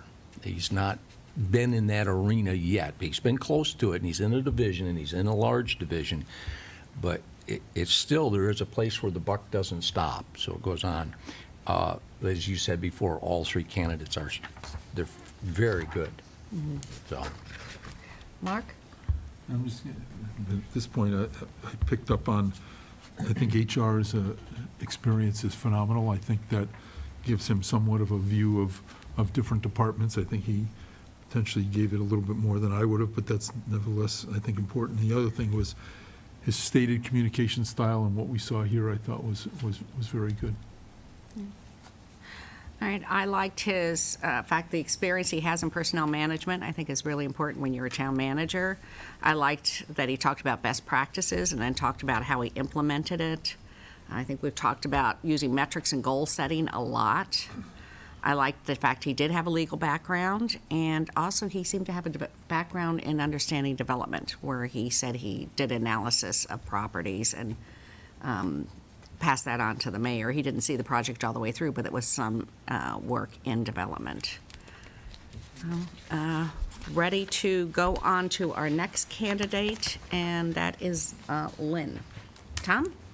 Okay, so Lynn, some of the things that she brought up that were kind of important, when we talked about projects, she emphasized that she would come in sort of from A to Z, coming around L, and then take the project to the finish. And for me, you want a finisher. You want a person who can finish the project. She also talked about her learning experiences and how she basically now starts, planning from the end, figuring out what is going to be the final results and implications of making these kinds of decisions. And then she moves backwards from that so that everything falls in place in terms of goal setting. And I thought that was a good preparation. She also talked about when dealing with public issues and speaking in public, that being prepared on the kinds of questions and having a good understanding of the issues and folks involved was really important. She also was able to talk about the kinds of communications people have, and sorting out, with those communications, what are people's individual needs and what are the town's needs, and her sense that it sounds like she's developed a lot of good relationships in her position in Northampton, and she's built respect and trust with people, and I see that as a very important thing, and and I think that's pretty much it. She talks about understanding, the work, helping people understand the why behind certain things that are going to happen in town. And so, I think she seems like a strong communicator and has some very good experience in Northampton. So. Mark? Yeah, I like that she had 16 years of experience in local government, which I wouldn't otherwise thought, but 16 years in local government is quite a bit of experience. You know, she's in the middle of all kinds of different issues, conflicts. You know, I think I would describe her as a problem solver, somebody who can facilitate communication between various parties. I thought her temperament was very good. And I like the fact that she utilizes the Mass Municipal Association and leverages their best practices and their networks. And then kind of what Tom was saying, she was talking about how she had worked with the 9-member city council in Northampton, and she took it upon herself to kind of adjust to each member, their peculiarities, and their different communication styles. And I think, you know, we all probably have different communication styles, and I think that's important. Thank you. Richard? Yeah, very smooth in her presentation to answering questions, no hesitation, excellent eye contact throughout the entire exercise. She exudes a lot of confidence in her position. She's a very confident individual. Even going back, some of the comments that were made in the document was just she's self-directed, highly capable, confident, and very well organized. That's what she showed me in every answer to every question. It was a fallback style, but I didn't perceive that it was manufactured for this interview. I perceived that as that was the real person that we saw. Very comfortable in answering questions, not the least bit nervous, and no hesitation. There was zero hesitation. She never stopped and questioned anything. She just flowed. So I thought it was an excellent interview. Thank you. Mark? Yeah, I thought her strength was the breadth of involvement in different areas in the town, even though it's pretty much been Northampton. I think, you know, it's, and that's very different from Longmeadow. She's certainly been involved in a lot of different things as the mayor's you know, chief of staff. I'll pick up on what Mark Slock said about experience, 16 years of experience. I thought it showed. It showed a lot, and maybe Tom may have mentioned this also, but you know, I was most impressed by the question. Was Mark's question about what's your biggest mistake, and she's, you know, that was the benches in Northampton, and we admitted we made a mistake, and we corrected it, and I think the ability in a municipal government to admit a mistake and step back is pretty impressive. So I also like the fact they're working on LED conversions, but that was personal bias there. But no, and as Tom said, the goal setting working backwards, I thought was a great answer. So.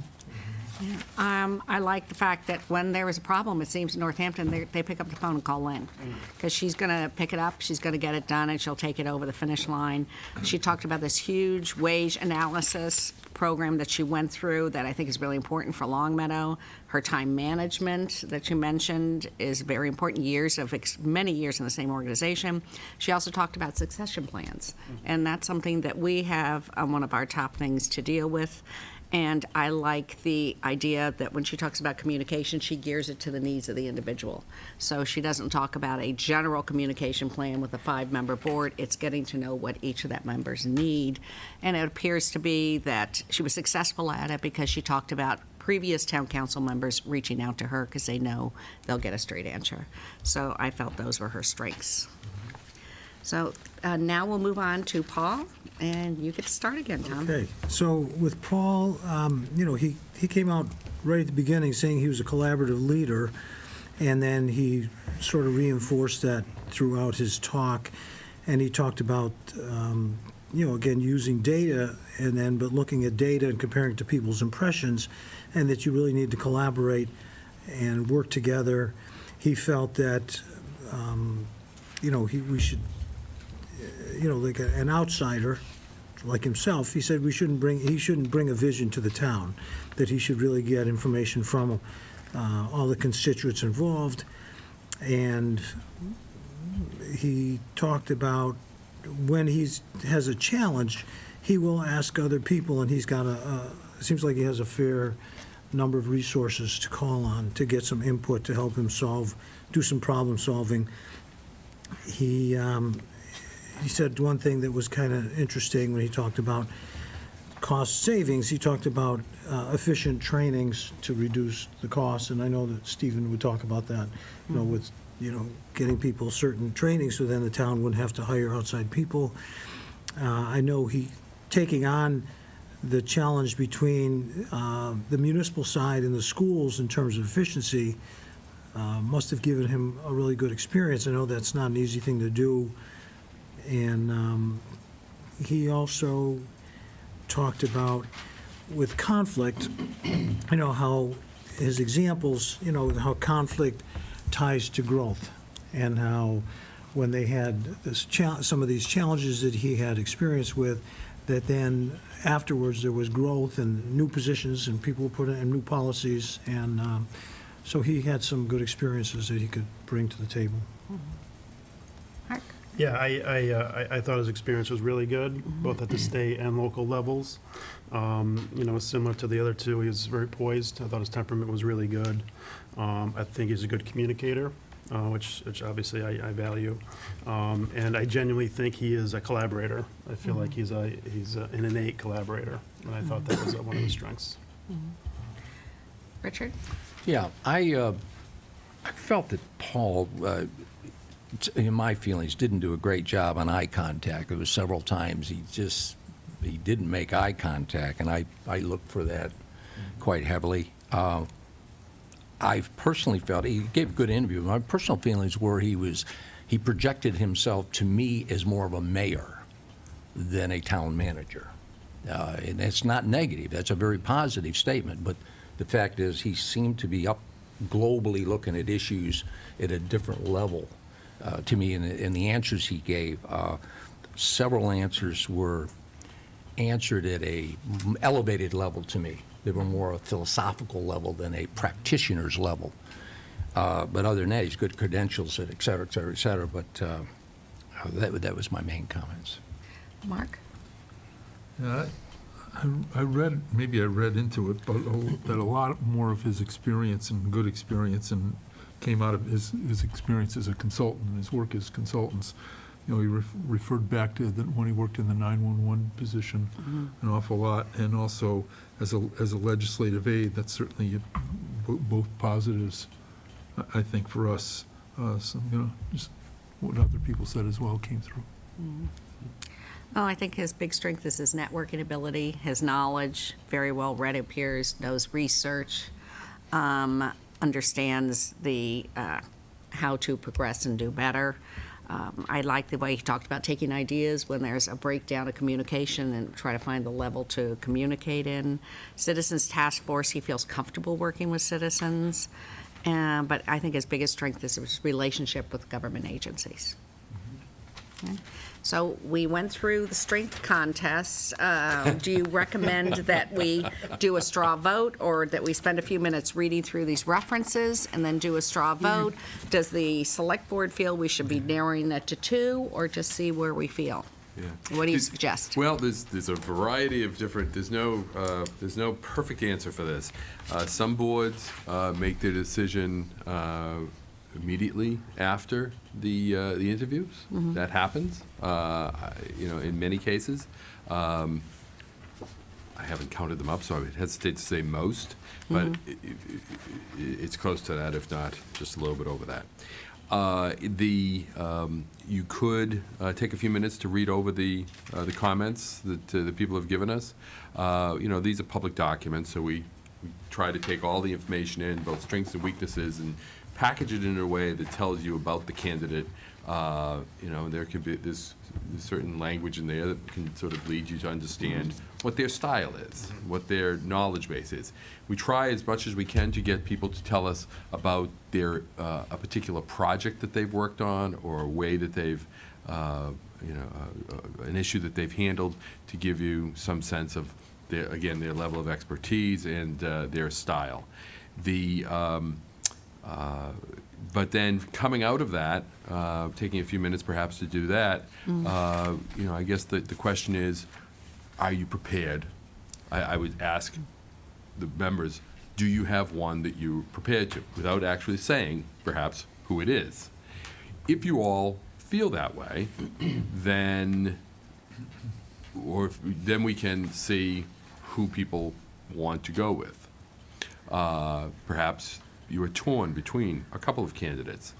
Then you can say, let's take some extra time and come back in a week or so and have your vote at that point in time. So. Mark?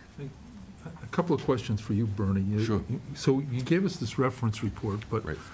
has somebody gone through and done, 21st century review, Facebook and Yep. whatever it is, on, internet searches and all that has that all been? Yes, that has been done.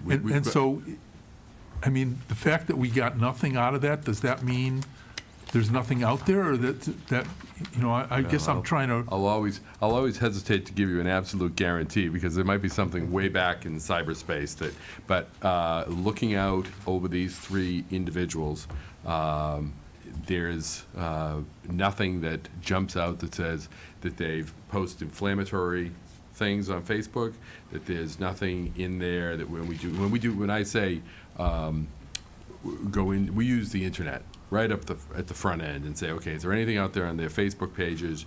Is there anything out there on their in social media that jumps out as, is there any news about these people that comes out? We certainly had candidates that, we do a Google search and, 2 pages, 10 pages in, we find out that they've got something in their past that's problematic. We flag that for the screening committee right up front.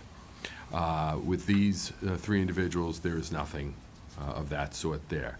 We have done query checks on their backgrounds, and they have clean records. So you don't have an issue there. So, yeah, that's where I we're just at with that. want to make sure there's no restraining order out against them for Exactly, something that exactly. we didn't hear about. Yeah, as I say, generally we walk in, and when we meet with the screening committee, we flag that right up front, because people can, we give the resumes, we say this right at the outset, we give all the resumes to the screening committee, and there are going to be people that, and I don't think we really didn't run into this here, but we have people that apply that there's a history that we either know about or you can find on the internet if you dig enough, and we want the screening committee to know that up front, so that there's what we refer to as a backstory to the people, and there's no one in this pool that fits That's that. what I want to know. Just one other comment, Marie. I mean, for me at least, this is the first time that I'd met each one of these candidates for an hour.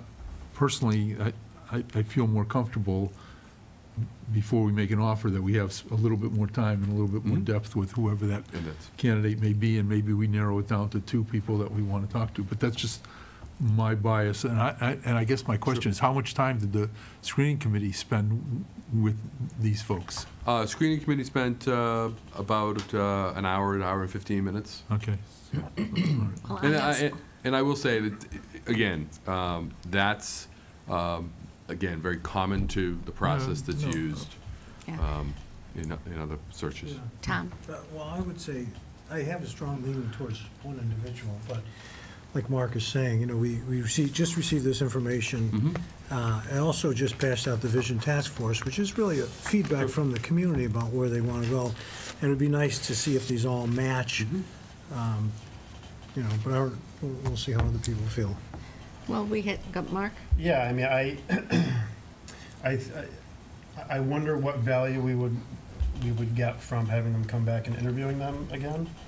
I think, I think we have a good sense of who they are, both as people and as managers. I don't know that I want to make a decision right now, because I'd like to let things settle. And, I can think about some of the answers that they said and compare it to the Vision Task Force, compare it to some of the people, the references said. But like Tom, I think I have 2 of the 3. Can I just make one other comment that I usually make right up front, and I didn't today? Certainly in those cases where you know, there are cases, many cases where a decision is made that day, and I'm not advocating for that. And when they say we want to take more time, I make the offer right up front to, if you have questions or comments that you're thinking of that you want to ask me, you all know how to get a hold of me, and I sit there with my phone waiting for members of boards of selectmen around the Commonwealth to call me up and say, okay, about this one, they've said this, is it real? What does it mean? You know, reading the reference reports, what, you know, I want to understand what this person said. So I just want to make sure you have that as, you know, as a resource as well to help you out. Do you feel comfortable stating 2 people today? We do have set aside October 7th. No, wait a minute, you want 1, 2. You usually give the little finger. I didn't get the finger today. No, you gotta go here and then there. Okay, there. I'm locked and loaded and ready to go.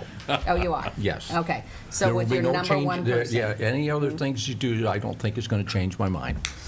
So, Mark. well, Mark, I think my answer to what could we get is, I felt that this process today was highly scripted. I mean, the questions were all put out there, and I personally felt reluctant to ask a lot of follow-ups and get in depth.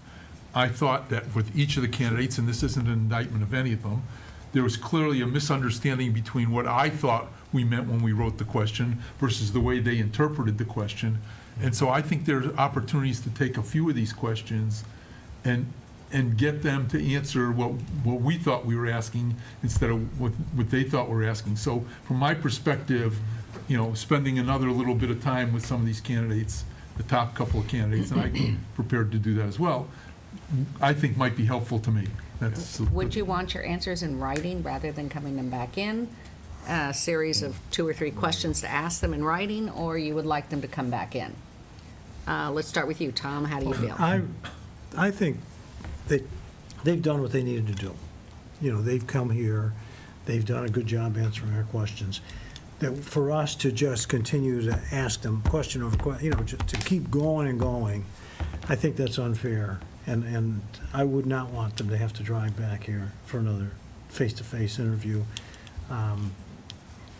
You know, I think that there's only, I mean, this is the way interviews go. People aren't going to be perfect. They're going to answer some questions right on, and some questions are going to be like a little bit off, you know. You know, there's only so much they can do, but I think that they did what people who are being interviewed should do, and they showed us who they are. So you're ready to vote today? Well, I don't think they need to come back. I am also ready to vote if we had to. And Mark, how do you feel about written questions, or bring them in again? I mean, I agree with Tom. I feel like I have a sense of who they are generally. If we, you know, are able to ask more specific questions, I feel like they'll be able to answer some of them well. Some of them they won't, which is what we saw today. And you know, I don't know. I personally don't need, you know, written answers to questions. Okay. All right, Richard? Let me ask Bernie, would it be appropriate if Mark has concerns for Mark to personally call the people? As an individual? He could. I mean, there's I've nothing, seen that. there's I've no seen- violations that you're aware of? No, I've seen that done. I've Okay. seen that done. Okay, well, I mean, that would preserve Mark's ability to get a little more research that he wants from these people, if he asks questions, specific questions. Yeah. And that could take place even this weekend, I mean, or Monday or so it wouldn't really hold us up. Well, we have set the date for our next meeting, the 7th. Do you want to at least vote down to 2, so that at least the 3rd candidate, we'll be moving forward in the process? So the 7th is a regular select board meeting. Right, we were going to start with finishing the town manager search if it did not Oh, finish okay. tonight. Yeah, Well, I think I'd like to know what Mr. Gold wants to do. He does have a need to ask more questions. I think he should have that right. Yeah, and I think that one of the things I might suggest, and again, this is, Mark, if this is, you know, if you're comfortable with this, if you, generally when that happens, there's sort of a I will act as a conduit, Yeah, yeah. just to help, if you and I speak, we can speak now, now being today, we can talk tomorrow or the next few days, and then I can line up some phone calls if you want, or I can sort of guide you through to the people that you need to talk to, because my goal in this is obviously that you're all comfortable, and my hope is that there's a unanimous vote from the board as to who you're going to choose. That's the best for the town moving forward, and it's best for the candidates. So anything I can do to get you to that point is my goal. I can also set up a special meeting on Wednesday or Thursday. The earliest we're allowed to do it would probably be Wednesday. Wednesday night. So I can always set up a special meeting if everyone feels by then they're gonna be ready to vote, and you just need a couple of more days. Okay. Or should we go down to 2 and then take the third? Can I ask? Yeah. What is your recommendations at this point? Should we take it down to 2? What's the benefits of taking it? You, Well, I mean, that's. a Yeah, consultant, so I mean, let me tell you this, in a community that we're working with right now, they had 4, and they narrowed it down to 2. They knew that there was a couple, that was a little bit different situation because it's a 3-member board, they had 4 candidates, and they decided to narrow it down. You're a 5-member board, you have 3 candidates, it gets more, I'm not. Well, I guess my point is if we can't get it to 2, we likely can't get it to 1. Right, right. So Yes, this I is would agree. kind of a test to see if we can get this first step taken place. Right. And so we shouldn't do a straw vote because 2 members are uncomfortable deciding tonight, correct? Yeah, I'm So- not prepared to decide now, but Are if you- Are you prepared to take it to 2? that's the sense of the board, sure, but I don't know the benefit of taking it to 2.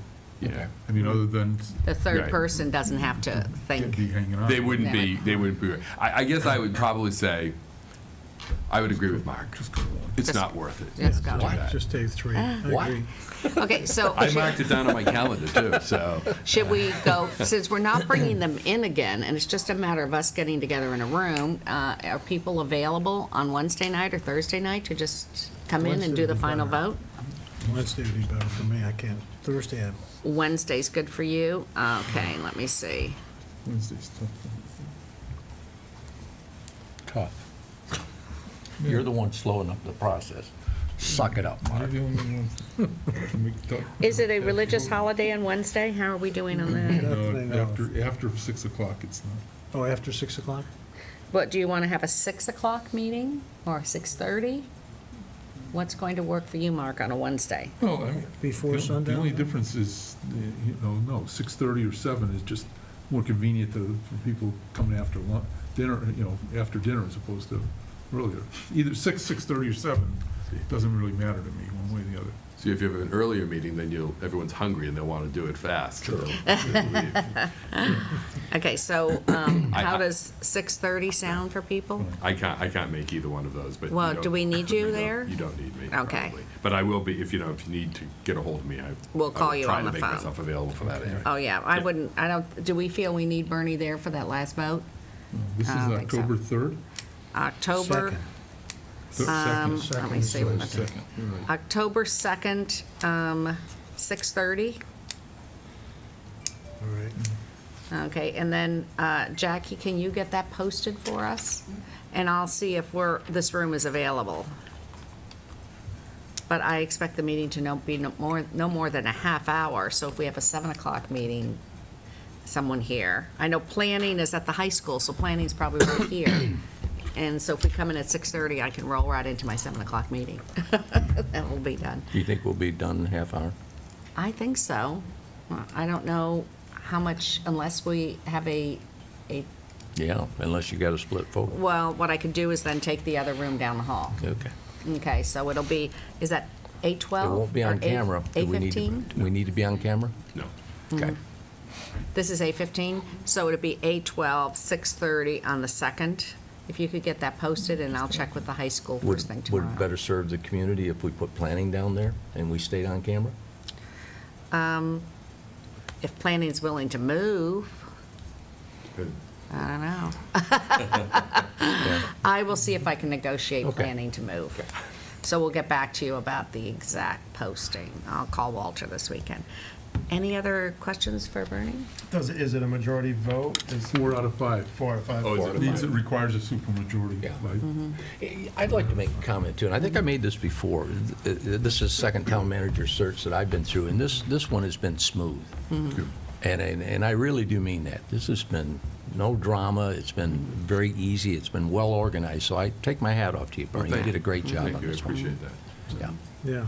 I also like hearing that. No, I do also, you probably can't hear it enough, but I also would say that, these are great candidates. Thank you for beating the bushes, too. Well, not committed. I know you do. I do hear it a lot. I didn't want to say that, but Yeah. And the search committee were fabulous. Yeah. Yes, they spent a lot of hours on this. So thank you very much. good, thank you. Thank you. So we will be back, hopefully on air. We can't be sure, October 2nd, which is Wednesday at 6:30 with the final vote.